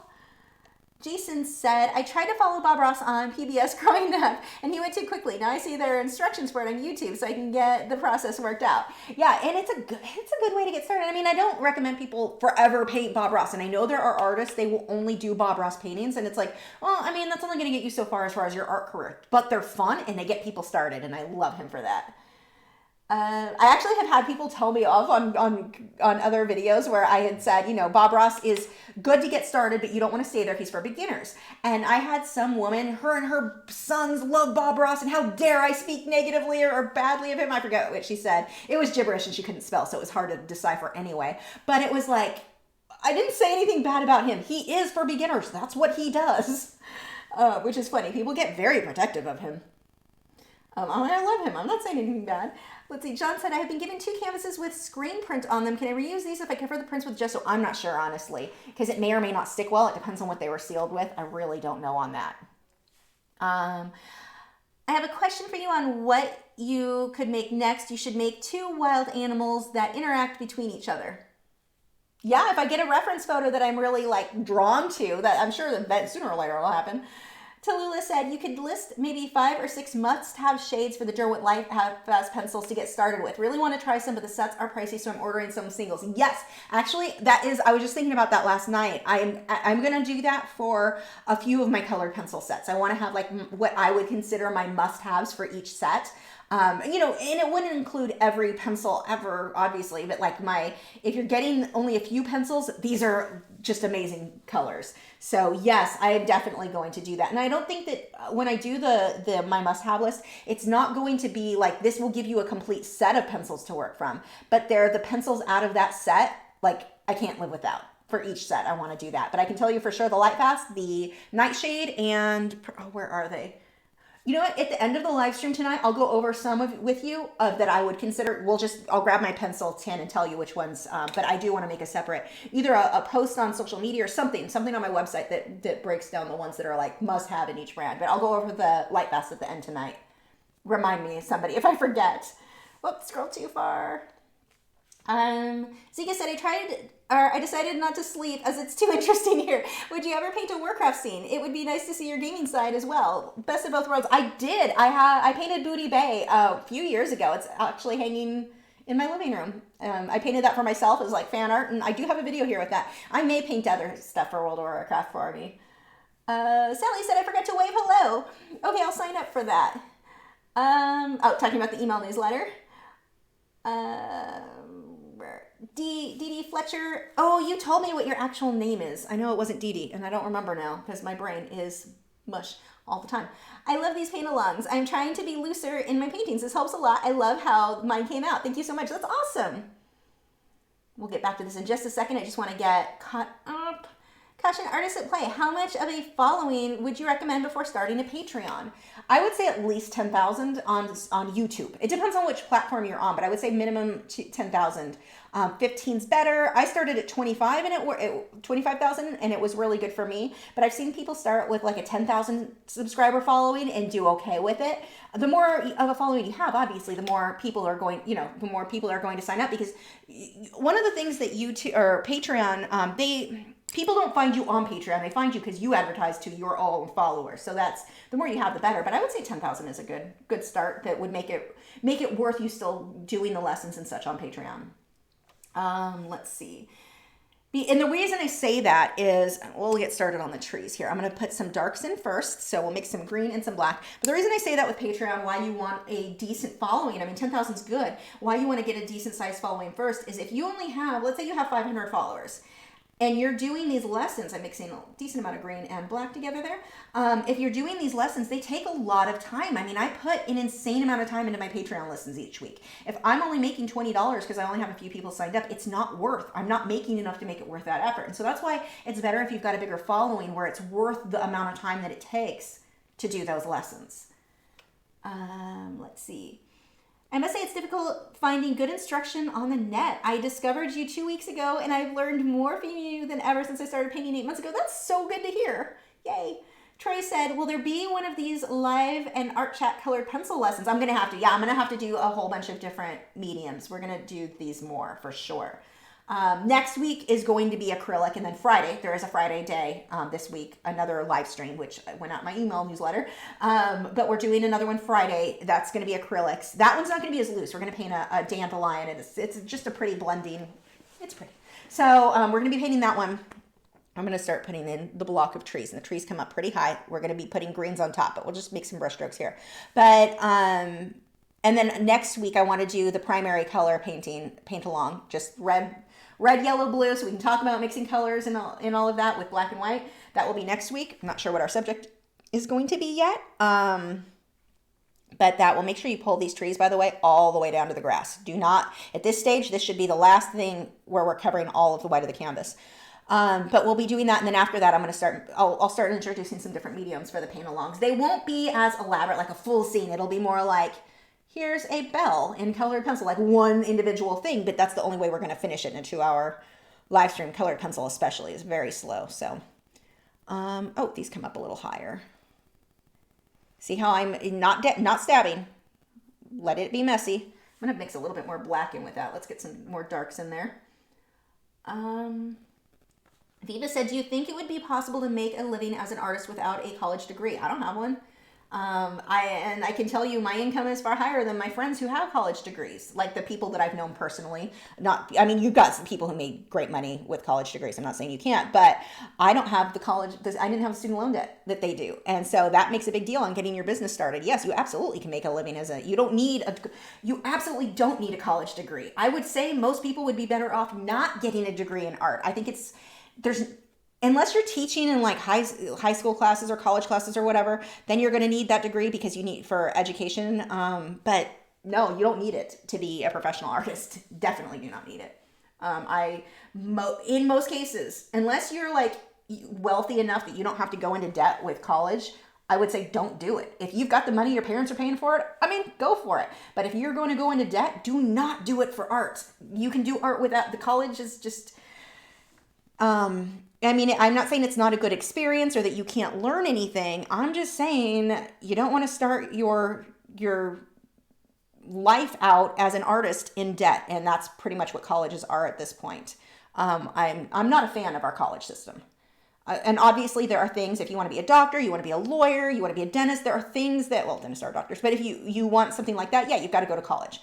But art, no. Kind of like music. I have friends that are like, I'm getting a degree in music. I know a girl who's getting a degree in music because she wants to be a pop star. One, I've met her, I've heard her, not going to happen. She doesn't have the drive to do it. It takes more drive than talent, I think, half the time. But No, those are not things you go to college for. So yeah, I mean, if you're going for classical, there is a reason in some cases, but in hers it was not. And I see this far too often where people just assume college is the only option. Like that's what you have to do to make a living. No, you don't. Trade schools are your best bet in many cases. I'm a big fan of trade schools. So I'm not saying you don't need an education. I'm saying college degrees are not necessarily the answer. So we're going to let that dry for a second. Let's see if I can cut up on a few more questions here. Let's see. Dennis said, do you have any problems, any plans on drawing in graphite soon? I need to. I don't have plans per se, but I definitely do need to. I try to rotate what mediums are coming up. So yeah, I'm going to have to do that. Where are we? 1 second, scroll up. There we go. We have, let's see, do you recommend create a color brand for anything? Is it good? Do you use it for, I don't use it at all. Isn't that one of the more generic-y type, or I don't remember which one that was, but I don't use it. Danielle said, I'm thinking about becoming your patron. I need help with landscapes. Do you do a lot of those there? No, I wouldn't say I do a lot. I'd say they're actually fairly rare. I don't want to mislead you or anything. You can actually, if you go to lachri.com/ it's in the link. Go to there's a link, or if you just go to lachri.com on the front page, it'll show you the link to my video library. It'll show you everything that's there. So that's going to give you a good idea of what I have available. But I don't do landscapes that often. Let's see. Caution Artist of Play. Thank you for the advice about Patreon. That makes sense. I do have, if you oil paint, Danielle, I do have a one in an oil paint landscape. Email me. I'll send you the link to it. See if that's something that interests you. Let's see. And the email is lisa@lachri.com. Christy Rebecca Fine Art says, I know you use the Masterson Stay Wet palette. Actually, I don't use the Stay Wet palette because I don't like how it makes my paint feel at all. I use the Masterson's, it's the holder for it, but I use the New Wave glass palette inside of it. I don't use it as intended. I just throw a wet paper towel in there that I can change out every so often, and that works out well for me. And anyway, does your paint stay wet while you work on the glass? I know with the paper it's slightly damp, but glass wouldn't be damp. This part starts, like this right here is dry. So what I'll do is just take a glass scraper and scrape that out of the way. Like I don't need any of this right now. So I just scrape those up, but the clumps of paint stay wet. All of this stuff, well, some of these are wet. You can see I'm smudging things quite a bit, but all of this stuff starts to dry. So that doesn't stay wet, but those are small areas anyway, and I just scrape them up and then reload when I'm blending. But the clumps of paint around the edges, those stay wet pretty long. Like those, most of these paints are from a couple of weeks ago and they're still fine. Where was I? Boots and Diamonds Painting and Art Mama said, I have found that having a warm and cool of each primary color works to create anything. Do you find that when you paint? You know, I don't paint with primary colors that often. So I just I like to go with kind of in the middle of everything, very neutral, like right in the middle red, right in the middle blue. That's what I typically go for myself. Let's see, I'm enjoying these paint-alongs, learned a lot. Where can I see other people's paintings? I love everyone's paintings. We've got 2 groups. We've got the MeWe and Facebook. Links are in the description where everyone shares their artwork. Let's see, so it seems more like the skill and expertise is better to pursue a career in the arts than accreditations. Yeah, I mean, what difference do you guys care that I don't have a college degree? No, you care if I can teach you. You care if I'm painting something that you're interested in. This looks like a child in it right now. Don't look at this part as I say that. But you care what I can do. You don't care what paper I have on the wall. I know of plenty of people who have that paper on the wall and can't paint for crap. They can't teach, they can't paint, they work at Macy's. So that's a really expensive way to go into debt for nothing. So yeah, no, that paper I don't think is of that. I mean, it's something to be proud of it if you work towards. I'm not saying you shouldn't be proud of it. I'm saying it's unnecessary. So it's like, oh wow, condensation is crazy tonight. Okay, let's see. Couple more here. Don said, have you ever made a video on how to take pictures of your artwork? I know you mentioned not seal the artwork until you photograph it. Any camera you recommend? A good DSLR. Oh gosh, I'm missing so many questions here. Hold on. Where was I? A good DSLR is what I recommend. The Canon and Nikon, you're going to be happy either way with those. Those are the brands that I use, or brand. I'm a Canon person myself, but either way, you would be happy with it.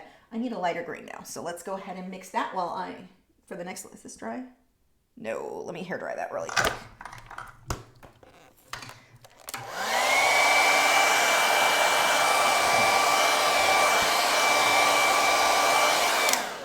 But a DSLR is my preference. You don't get caught up in, there's kind of it's like a marketing thing of how many megapixels is the camera. That does not indicate how good the camera is at all. It's your lenses are what matter. But that is how I take photos.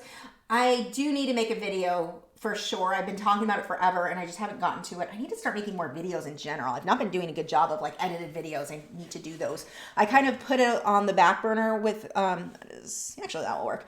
I'm going to put a few highlights here and there. Watch how I come across the top and create these clusters of leaving the black showing through. We don't want to cover the black all the way.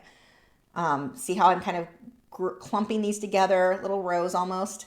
But one of the reasons I haven't been is the construction going around me is super loud. Well, it kind of calmed down, but now it's back again. So they are starting a couple more houses. We're almost done with the ones directly across from me are done. There's off to the side, a couple houses down. Once that's done, and it takes them a couple months to finish a house, it's going to be much easier for me to get these videos edited.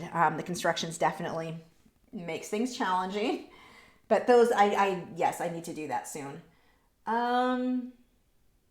Phyllis said, I agree completely about college. It's become just a business. It's my birthday, so others can't disagree with me. Happy birthday! And I'm with you on that. It's my birthday month. Can I say that people can't disagree with me either? Danielle said, okay, thanks. I'm going to look now. Cool. Okay. Where were we? Sarah said, I don't think any pop star has a degree in music. Yeah, it's a ridiculous. The girl who's doing she's an idiot. She's not a friend of mine. She's the stepdaughter of someone I know, and she makes bad choices all around. We'll just say that. Let's see. Laura said, have you read any new book series yet? Have you tried the Stormlight Archive? I don't think I've read that one. I did. Wait, did I? No. I read so many, I forget. I'm currently reading Spellweavers by Annette Marie. And that one I hadn't read before. It's been out for a while, but it's a trilogy. I hadn't read it because it's a prequel to her Stone and Steel series. And I don't like prequels. I don't listen to them. Well, I found out she's going to be writing books continuing that series, and it includes the ones from the prequel. So now I'm catching up on those. Super enjoying it. I also listened to Elemental Witch recently. It was okay. The author was actually very good. It's not, her endings aren't like my favorite type of endings, so I don't know that I'll continue on with that series. I've read 4 of them now, but that's all I've read so far, or lately. Now, remember, don't hide all of that dark green that we did first. So now we're going to go on top with highlights even more. So I'm going to throw more yellow. I'm going to pull a little bit of white in with that. We'll lighten that up some. And adding that white is going to make it opaque enough to really show up better. And I'm kind of twisting and turning the brush to get some varying types of brush strokes. I'm going to need to come through with some oranges too, because right now this doesn't have that warm feel from the sky. So these are highlights, and each time you add additional layers, I don't want to cover all of my previous green. I don't want to cover all of the previous black. It's very important that some of both of those colors are showing. And I'm really hitting more tops with these.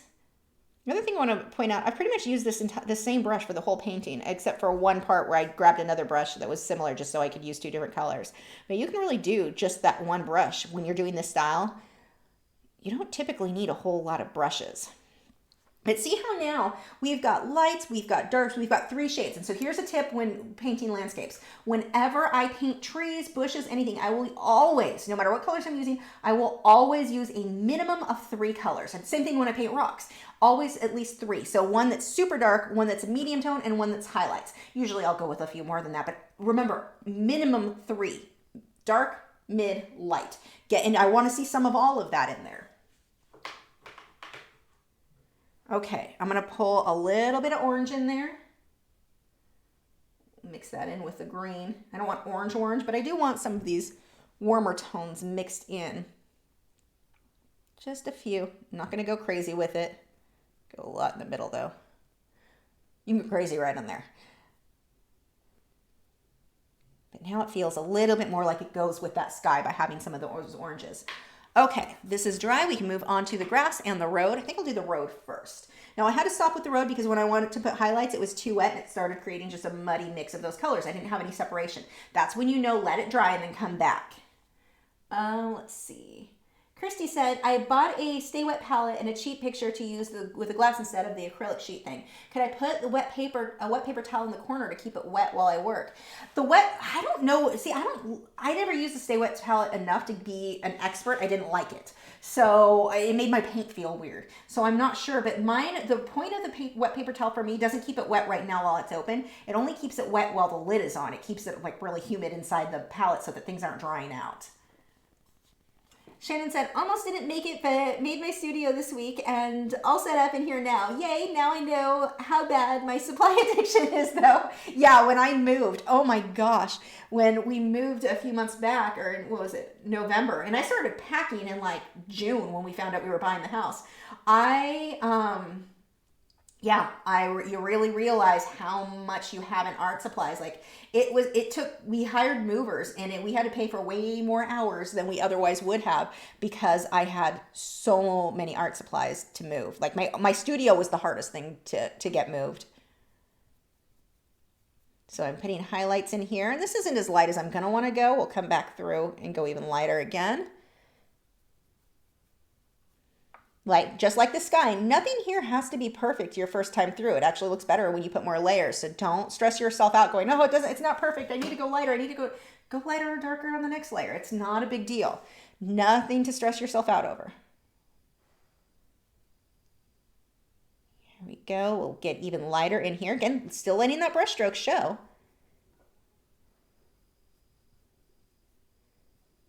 We're going to put darks along the edge there, so I'm not going to worry about that. I'm just kind of getting the center areas.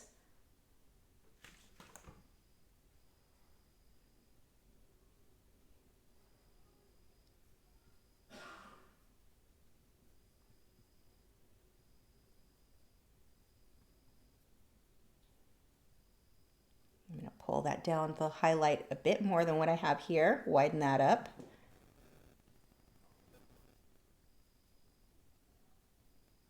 Now I've got to work, can you see, I don't know if you can see these white lines here. That's that halo effect I was talking about. I didn't cover it all the way with the grass, so I'll have to pull the grass in there when I get up to that. Make sure none of the white of your canvas should ever show. When your painting is done, if you can see anywhere where white of the canvas, it could be a little dot of the white of the canvas showing, you're not done yet. Get that covered. Always get it covered. It looks so amateur-like if you can see the canvas showing through.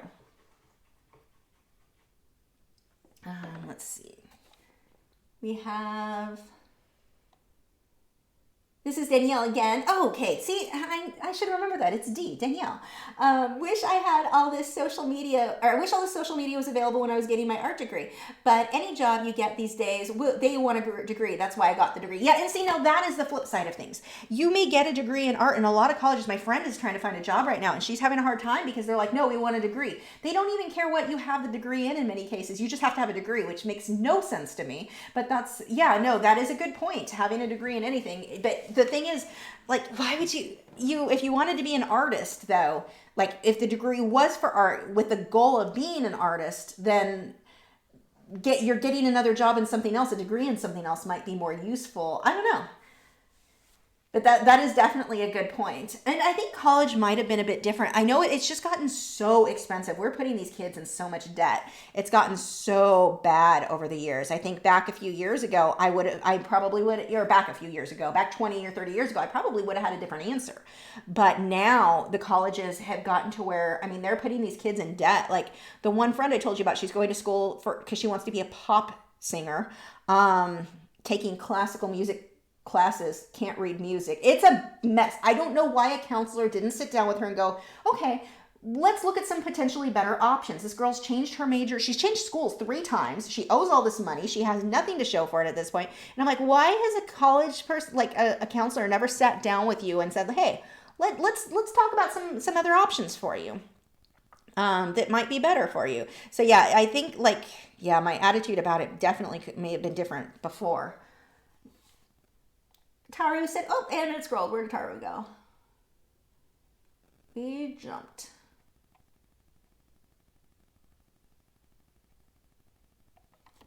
Caro said, thank you for teaching so beautifully. I got interested in colored pencils because of your wonderful videos and learned a lot from you. So thank you. Love your orange magenta tip combo. Thanks. Yeah, orange and magenta, my favorite together.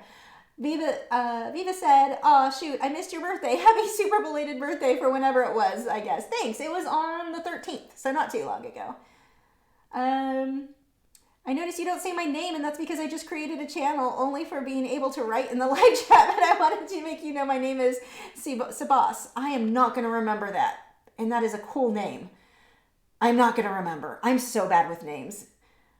Yeah, if you're watching like after the fact and don't see the chat, his username is a little like face. Like it's just the little slash with the eyes. So that's why I don't say his name or her name. I'm not sure. Boots said, I'm looking finally to joining Patreon. Are there reference photos for downloadable on iPhone? I've never tried. I don't use Apple products, so I don't know how that works. I always use the PC.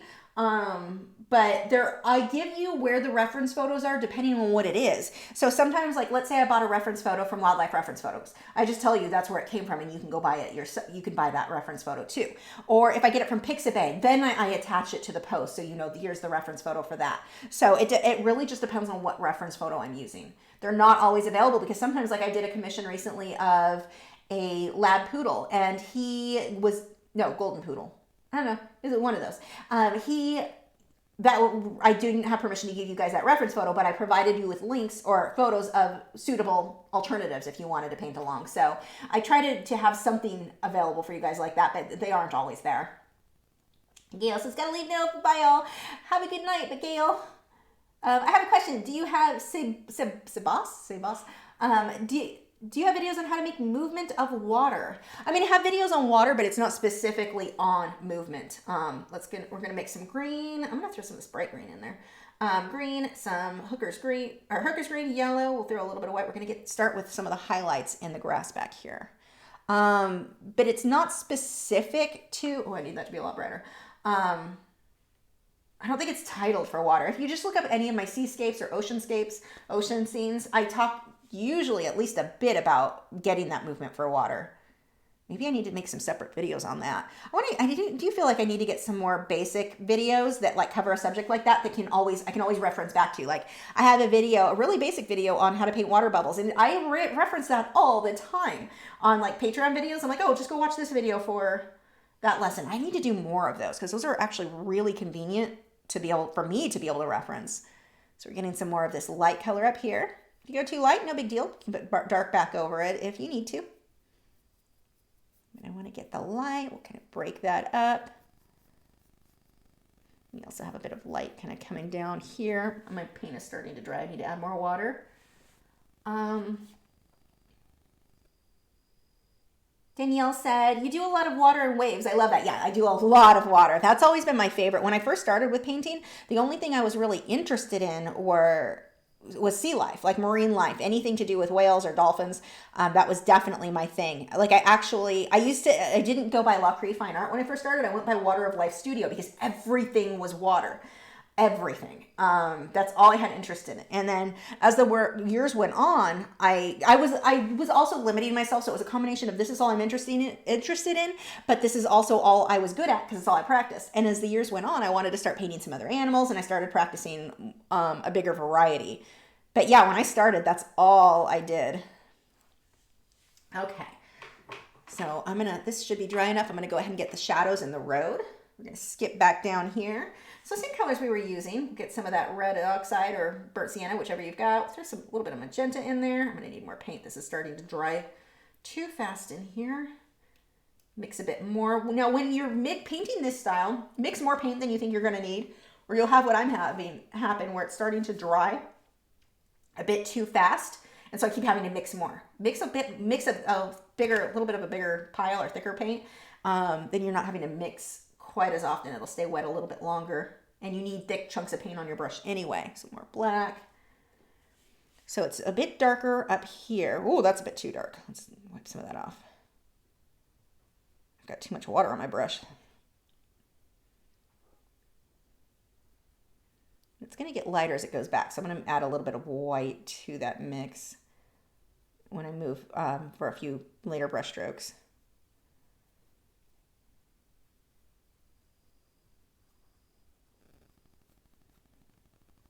And see, this is a little crazy, getting pretty big there on the dark, but that's okay. I'll come back through with lights on top of it to tone it down.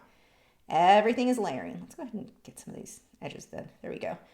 We've got darker in here.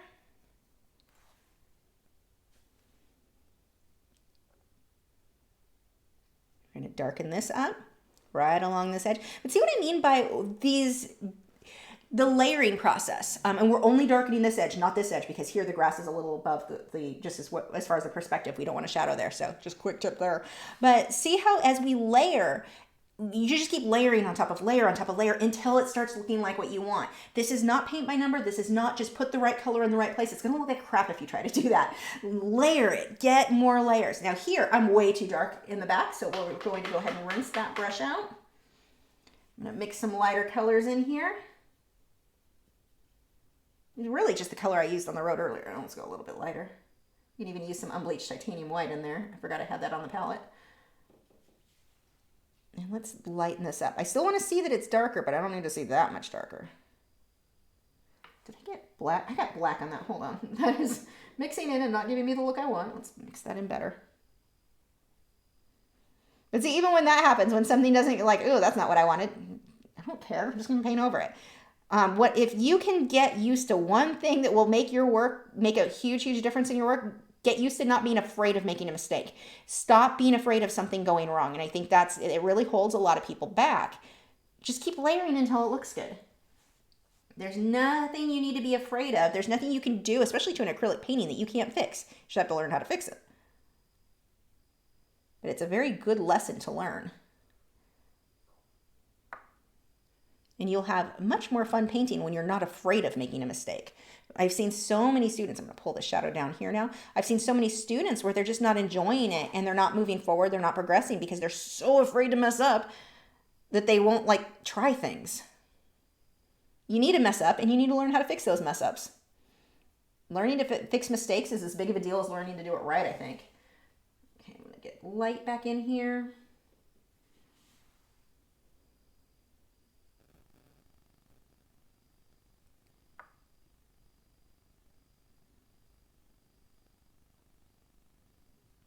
I do want a little bit of a shadow down here, so let's pull those darks in. Not crazy. I'm not going to go all the way up, just a little bit of a shadow. There we go. Okay, rinsing that brush. Cut up in a couple questions while that sets. Let's see. Troy said, do you have any tips on selling artwork? I really would like to start selling some of the artwork that I've done, but don't know where to begin. I think honestly, eBay is a good place to start. And if it's the same, and it may have changed, so you'll have to look into this. But eBay, last I checked, you could list for free. And if you did, I think it was an auction style. If you did an auction style, it was free, like a certain amount, like $50 a month or $49 a month, something like that. Like you could do a lot a month.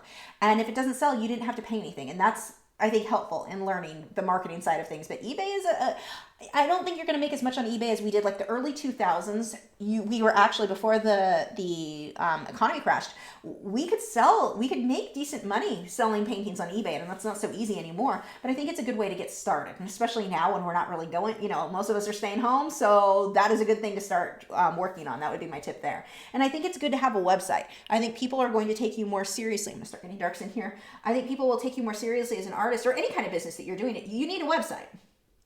A lot of people are going to go look you up, and if you don't have a website, it's like, this artist probably isn't that, like, if he doesn't have a website, he's probably not, like, trying to be a professional artist, so I don't think this artwork's going to go up in value that much. You've got that mindset. Get a website. Something simple. You have, like, Wix and Weebly. They have free options, just anything to get yourself started. Ooh, that's too dark. Let's get a lot more green in there. Still too dark, but I think I'm going to go ahead and go with these darker bits and then put light on top. Just like we did with the trees. Need a little bit more water. Not too much. I think I just did too much. You guys will find out. Melissa said, definitely know how it feels when packing up a studio. I teach spinning, yarn, and fiber workshops. So moving to a new place, we also had to pack and move 12 spinning wheels. Oh, that's a lot. This easel was a pain too.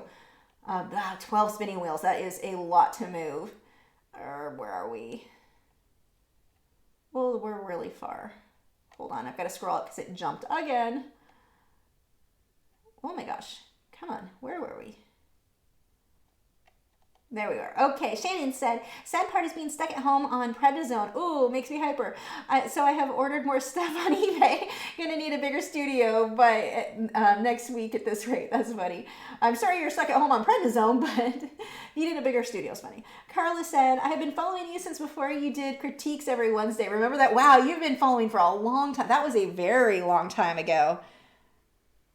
I need to update that page on my website too, because every once in a while someone will find an old critique and try to submit, and I'm like, I don't do them. I don't take submissions this way anymore. We changed how we do that. Those were, yeah, I need to get some updating on my website for sure. Nikayla said, when talking about art and college, I'm a senior in high school, and art actually got me a full ride. Nice. I'm going for theater design degree. That is awesome. See, there are cases, I'm not going to, like, there's not a one size fits all. Where I say I don't like the idea, you're going to have somebody else who's like, this is the perfect situation for me. I can't, it's so hard. And like, I think I always want to have like a rule. This is always true. This is always not true. And that's just not how the world is. There's always, going to be different from person to person. And here, there's an example where it should work out. That's really cool.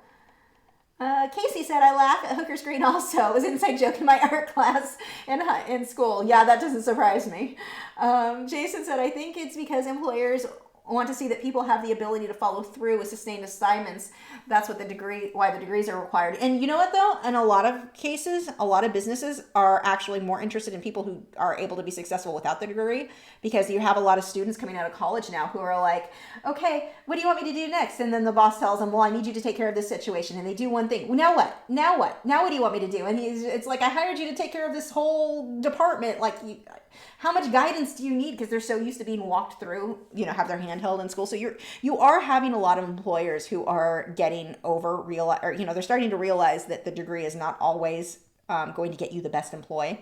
That a lot of times somebody who can just kind of take the lead and get what needs to be done without having their hand held and being told what to do every step of the way. We are seeing a change in that. So kind of an interesting thing. Let's see. Phyllis said, I would love to see a video on how to paint rocks under clear water like you see at the edge of a stream. Those are actually easier. They're time consuming. I could look at it's kind of like that. It's similar. There's a video I did on a snail, and I did the rocks in a live stream. I was painting a snail scene, an underwater thing it was an aquashola video, and I was painting that sort of rock. It was underwater. It wasn't where you were looking through the stream. You were already under, but it would be very similar. I'm going to do another video though where you're looking through the water, but there is one to get you started with that. Tara said, I got used to working bent over at a desk while drawing. That posture is hurting my back. Wanted to try moving the paper to the easel, but I feel that reduces my creativity. Any tips? It's just because you're not used to it. I felt the same way. I really didn't like working at an easel. When I started with painting, yes. But even when I first started with painting, I liked to work flat. When I was younger on my back, I could sit that way. But when I drew, I would always draw flat. And I had to teach myself, no, this is how we work now. And you will, once you get used to it, the creativity thing will come back. I think right now, I think you've got an association of this is how I'm creative. And your brain has to realize, no, I can be creative here too, upright. So you just have to get used to it. But that was harder for me with colored pencils and graphite when I moved from working flat where my back just couldn't handle it anymore. And it wasn't working for me the way I was I was working on a TV tray, and so I'd be drawing. If you look at some of my really old graphite drawings, the whole thing's shaking back and forth. It was not a good setup. But yeah, once you get used to it, that creativity will come right back. You just have to you have to force yourself to do it. Sally said, what acrylic reds do you suggest that's not fugitive? Oh, for acrylics? Oh, I don't know. I haven't gone through. This one's actually kind of nice. What am I using right now? This one is a Naphthol Crimson. I don't know. Light fast one. That one's working for me. It's kind of a warmer red, but that one seems pretty nice. I don't know. I just grab a red. I'm not that worried about color. I'm not somebody who color is like the thing that's going to make or break my art. The thing that's going to make or break my art is my contrast. Dark's dark enough, light's light enough. That's what I care about. So I don't have when it comes to acrylics, you can see this, I mix everything. If it's too orange, I can pull some purple into it if the red is too close to orange. Throw some purple into it. You can work, or magenta. You can kind of adjust things as needed by mixing other colors. And so I don't have where I'm like, this is the one color I have to have. I just don't work that way. So I know that's not the answer you're looking for, but it's just not that big of a deal to me. I'm like, it's red, that'll work. It's kind of my attitude. Shadow said, I just missed a bit. Watched my granddaughter on YouTube just have her long hair all cut off to raise money for kids with cancer. So long plaits also donated. That's really cool. Oops, that scrolled too far. Where were we? Let's see if I can get caught up a little bit before we finish this up. Troy said, thank you so much. That is a good idea. You are welcome. Viva said, is there any room for digital art on eBay? I don't know. I've never tried it. I have no idea. I mean, if you're selling it on prints, it might go just as well as a painting. I just don't know. You can sell it for less because you can sell multiples of that print, but I don't know. Let's see. I missed when you did live streams with Marty Owens and Lindsay. Oh yeah, I did that. I only did one and that was a long time ago. Wow. I love Lindsay. Swati said, hi Lisa, quick question. Whether Frederick's canvas pad will be a better option if the other stretched canvases are not available on the market. Yeah, the canvas pads are actually, I do those. And if I keep doing a lot of these paint-alongs, I'm probably going to switch to the canvas pads because I end up with so many of these paintings. Well, I guess I could throw them on eBay. But yeah, no, I like their canvas pads. They're not as smooth. They've got a little bit more tooth than what I typically will work with. But for like quick practices or quick paintings, or even, honestly, they're not that... It's a little bit more tooth, but they're not super, super bumpy. I like them. I've done enough tutorials on those, so yeah, I'd recommend them. Sally said, I asked because I've had paintings where the red faded all the way. Oh, within days of putting it on the canvas. That shouldn't happen. That makes me think something else is going on. Nothing should fade in days. It should take at least a couple of years. I've got some questions about something else. Like, what else is going on that made that happen? That's not normal. So yeah, that's odd. Nothing should fade that quick. But you just look at the red. It'll tell you on the bottle what the light fast is. Like this one's light fast, so it's fine with Liquitex. I can't think of with acrylics. Nothing, even something that's not light fast, isn't going to fade that fast. Something else is going on there. I don't know what else, but that is very, very unusual. Jason said, I see that, but now with the economy having to restart it, my may change and say values matter more because because you told me that because of my color blindness. There you go. But yeah, you know what? That may be the case. I don't know how things are going to go with selling and eBay and all of that with the economy changing. I mean, I don't think any of us really know. But the thing is, if eBay, I'm doing a much lighter color right now. It's kind of a grayish color. Let's get a little bit more yellow in there. We're going to do a few highlights. We're just about done with this. Nope, that's gray. Nope. Let's wipe that off. That is definitely not what I want there. Let's try that again with more clean values. We'll get some white, some yellow, a little bit of green, no black. Can even get a little bit of orange to get that nice warm color. Ooh, that's a nice one. A little bit more of the white, a little bit more of the green. Let's see what that looks like as a little bit of a highlight in here. Oh, that's nice. So I'm just going to kind of pull some highlights into the grass here. A little bit more as we work our way down. But yeah, with the economy and all of that, I don't know what's going to happen, but if we're able to sell on eBay and they're not charging, I think that that's a good way to go ahead and give it a try and see what happens.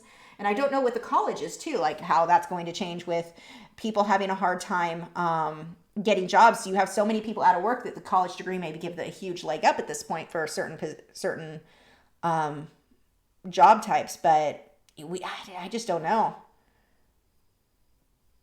I don't think anyone knows at this point. It's such a weird thing that none of us have seen in our lifetime, so I don't know. Let's see. Sally said, daughter brought me some sheep tubes. Oh, I wonder what she got. Like, that is so, what brand are they? I have never heard of anything fading within days. That is so crazy. Just a few more highlights in here and see how, again, even with the grass, I had at least 3 colors. I had that medium green, I had the lighter green, I had a darker green, and this is 4, where I'm pulling this kind of peach, orangey, I don't know, cream. I'm just throwing out words. I don't know, it's tan. It's an orangey tan into the grass.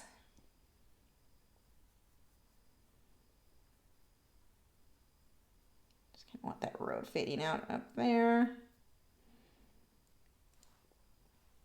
And that is really it for this one. And you can keep messing with it. You can keep layering. And just like I've said all night long, if you have a bad layer, so what? You had a bad layer, paint over it.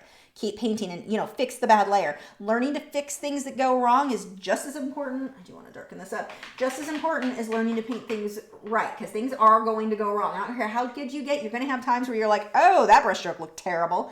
You need to know how to fix it. You're going to learn how to fix it by just experimenting and fixing, you know, learning to fix those mistakes. A little bit darker up here. Make that curve out. Mine wasn't really, kind of lost that shape in there. Just going to pull that dark out into the grass. There we go. There we go.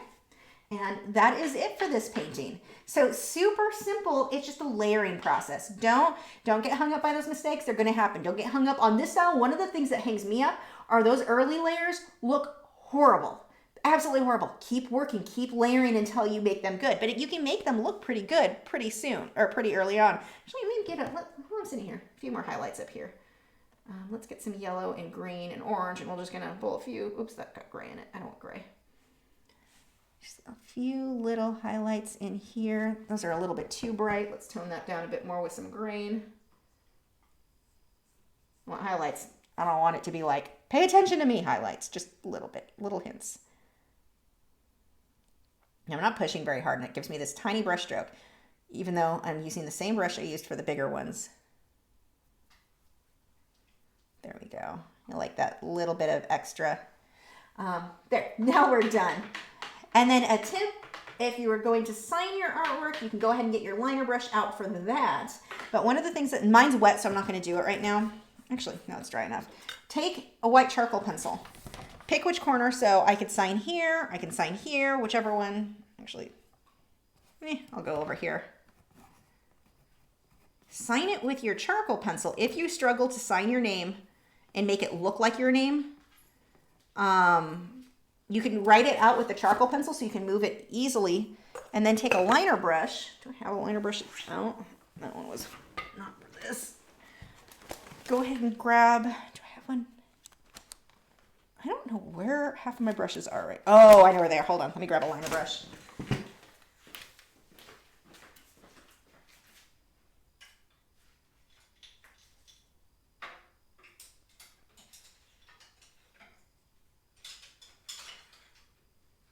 None of those are what I want. Come on.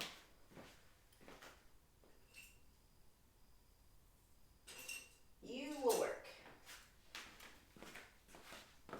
Okay, so we want to grab a liner brush, and now we're going to, this is the only thing we can use a liner brush for on this style.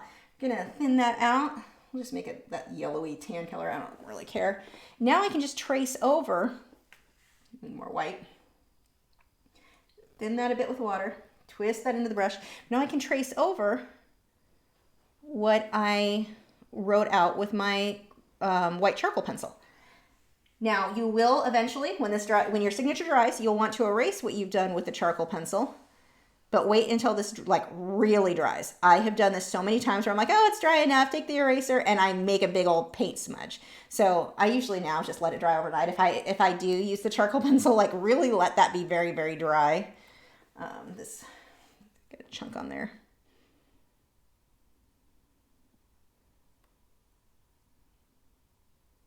There we go. And if that's dry, when it's done, if I want that to be like, I can make it orange or whatever color, something that I use in the painting. I don't want to bring in like aqua that isn't anywhere else. As much as you guys know how much I like the teal colors. But when that's all dry, I could go over with orange or yellow or something that fits in a little bit better with the painting. White is like, wow, that's kind of bright. But I'm going to let that dry completely before I do that. Let's get caught up in a couple of questions, and then we will finish tonight. Look, right at 10 o'clock. Nice. Let's see. We've got Sarah said, I happen to be working on a Frederick's canvas pad. Yeah, I've got some here. They're nice. Swati said, how do you keep your studio so positive? Makes me want to paint your studio.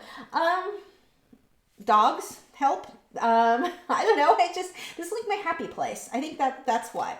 I like being in here. I like working. I like doing art. So it's just, I don't know, it's kind of my happy place. And I've got my plants. I love that the studio, my last studio, I couldn't have much in the way of plants because there was no light in there. So if I had a plant in there, I had to swap. So, you know, which plant got light that day. But in here, I get to have all my plants. I don't know. I fill it with lots of stuff that I like. Dogs, plants. I am happy. And windows. Let's see. I think my problem with acrylics is that you can layer until you like it. In watercolor, you have to leave the lights when you paint. Watercolor is my main medium. Yeah, there's a big difference in how you layer. And that's where I struggled with watercolor when I tried it like 20 years ago. And I was like, this is not for me. Then I was probably using Crayola. But I was like, this isn't for me. I can't make this work. I need my acrylics back. But now they're definitely growing on me. I'm really liking acrylic or watercolor more and more. But yeah, you approach the painting so different with watercolor. And even when I use watercolor, I totally cheat. I use white. So I'm not even doing it correctly. Let's see. Melissa said, are there any doggies helping you tonight? I have 2 greyhounds on the floor behind me. They are passed out. Wade's a little brave laying that close to Gibson while he's sleeping. Gibson does not like, I think I just wiped paint across my mouth. Gibson does not like anyone near him while he's asleep. Where were we? Carla said, thank you, Lisa, for all you do and teach. You're amazing. Oh, thank you. Melissa said, have you worked with open acrylic paints? I had a student give me some to try, and they're in my drawer back there. I haven't used them. I need to try them just to see what they're like, but I don't want acrylics to stay open. I want them to dry because the way I layer, like that's how I like to work with acrylics. So I don't think they're going to be for me. Sally said, I agree with Carla. Thank you. Thanks, Sally. Another great live stream. Thanks for making my day. Well, thanks for joining. Thank you guys, everyone, so much for joining. This is so much fun hanging out with you, and especially I think for our corn paintings, we're all stuck at home, and this makes me feel like I'm not here by myself. Well, I mean, I'm not by myself. My husband and my dogs are here, and Chicken, who's in the other room. But I love, like, it's just cool. It feels like you're hanging out with people, which is a lot of fun. It's like art night with all the other artists. So definitely, thank you guys so much for joining. Next week, what did I say we're doing next week? Next week, we're going to do another acrylic painting, but we're only going to use primary color. So we'll be talking a lot more about color mixing then, because it'll just be my blue, red, and yellow with black and white, and that is all we're going to use. I don't know. We'll probably do a landscape. It needs to be something that's fairly simple, but it's good because that's going to show us a lot about color mixing. I'll try to find something that's pretty colorful where we'll be mixing a lot of colors. I will announce, like, the link for that will go out in my email newsletter, so make sure you're signed up for that. It's free, but I will let you guys know next Wednesday what it is, and then where you get the reference photo, whatever we're going to be painting off of. So, you'll want to be ready for that one. And then we're also going to be doing some watercolor pencils. We'll do watercolor pencils. We'll do Inktense pencils, some colored pencil. We're going to do some other live streams with other mediums. They just won't be full scenes because I can't finish something start to finish in those mediums in a 2-hour session. Carolyn said, so glad I found your stream today. Very interesting. And the ideas coming up video sound really helpful.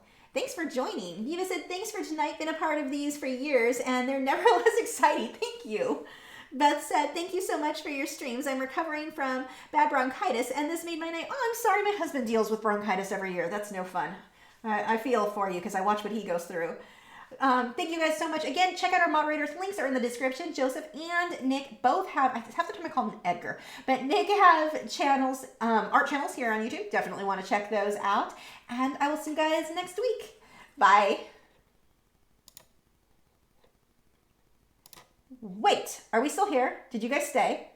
Because I was going to tell you my favorite light fast colors. Hold on one second.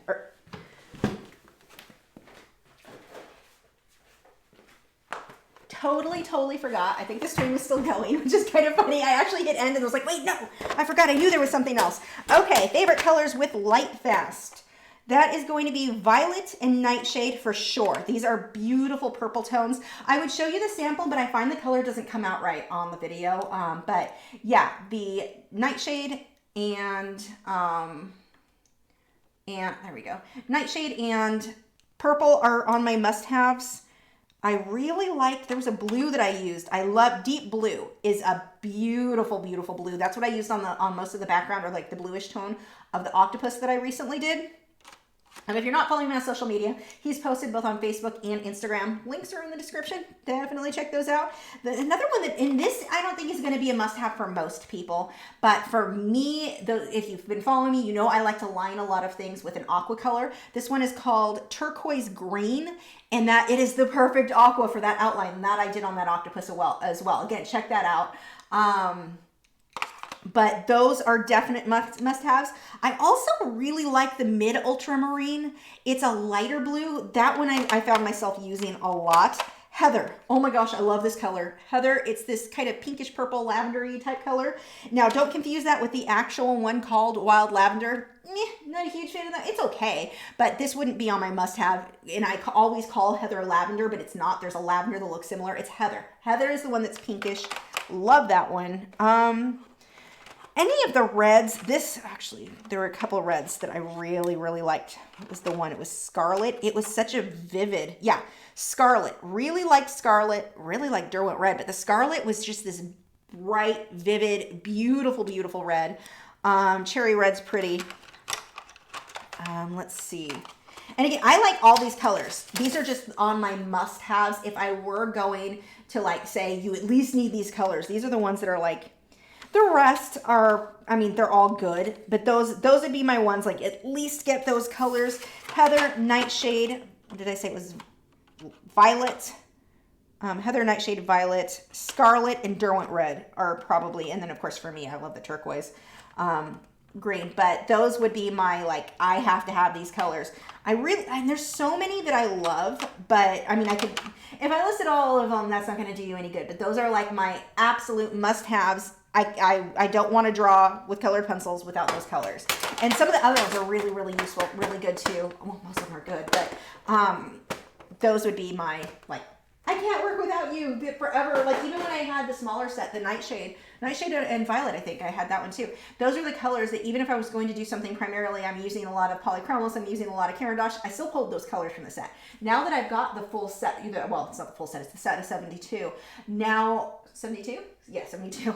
I definitely find myself, like, I'm using all of those colors more. That is, and just for transparency, Derwent does provide, like, they provided me with the pencils, but I'm not like paid to only give you the positive. I will tell you the things I like and dislike. Like the only thing that I really disliked with them, some of the pencils had a scratchiness to it that I had to like chip that little nugget thing out. I don't know what's up with that, but that was the only thing I really didn't like that much. And there were a few colors like the white, Arctic, and there are a few that were they're all pretty much a shade of white. I don't personally need that, but besides that, these are like one of my favorite colored pencils. These and my Faber-Castell Polychromos are my top two now. Like, and I'm not saying the other brands aren't good. I'm saying these are like when I'm getting my colored pencils out, those will be the ones the first ones I grabbed for, these and my Polychromos. Now my Caran d'Ache Luminance, I still love those.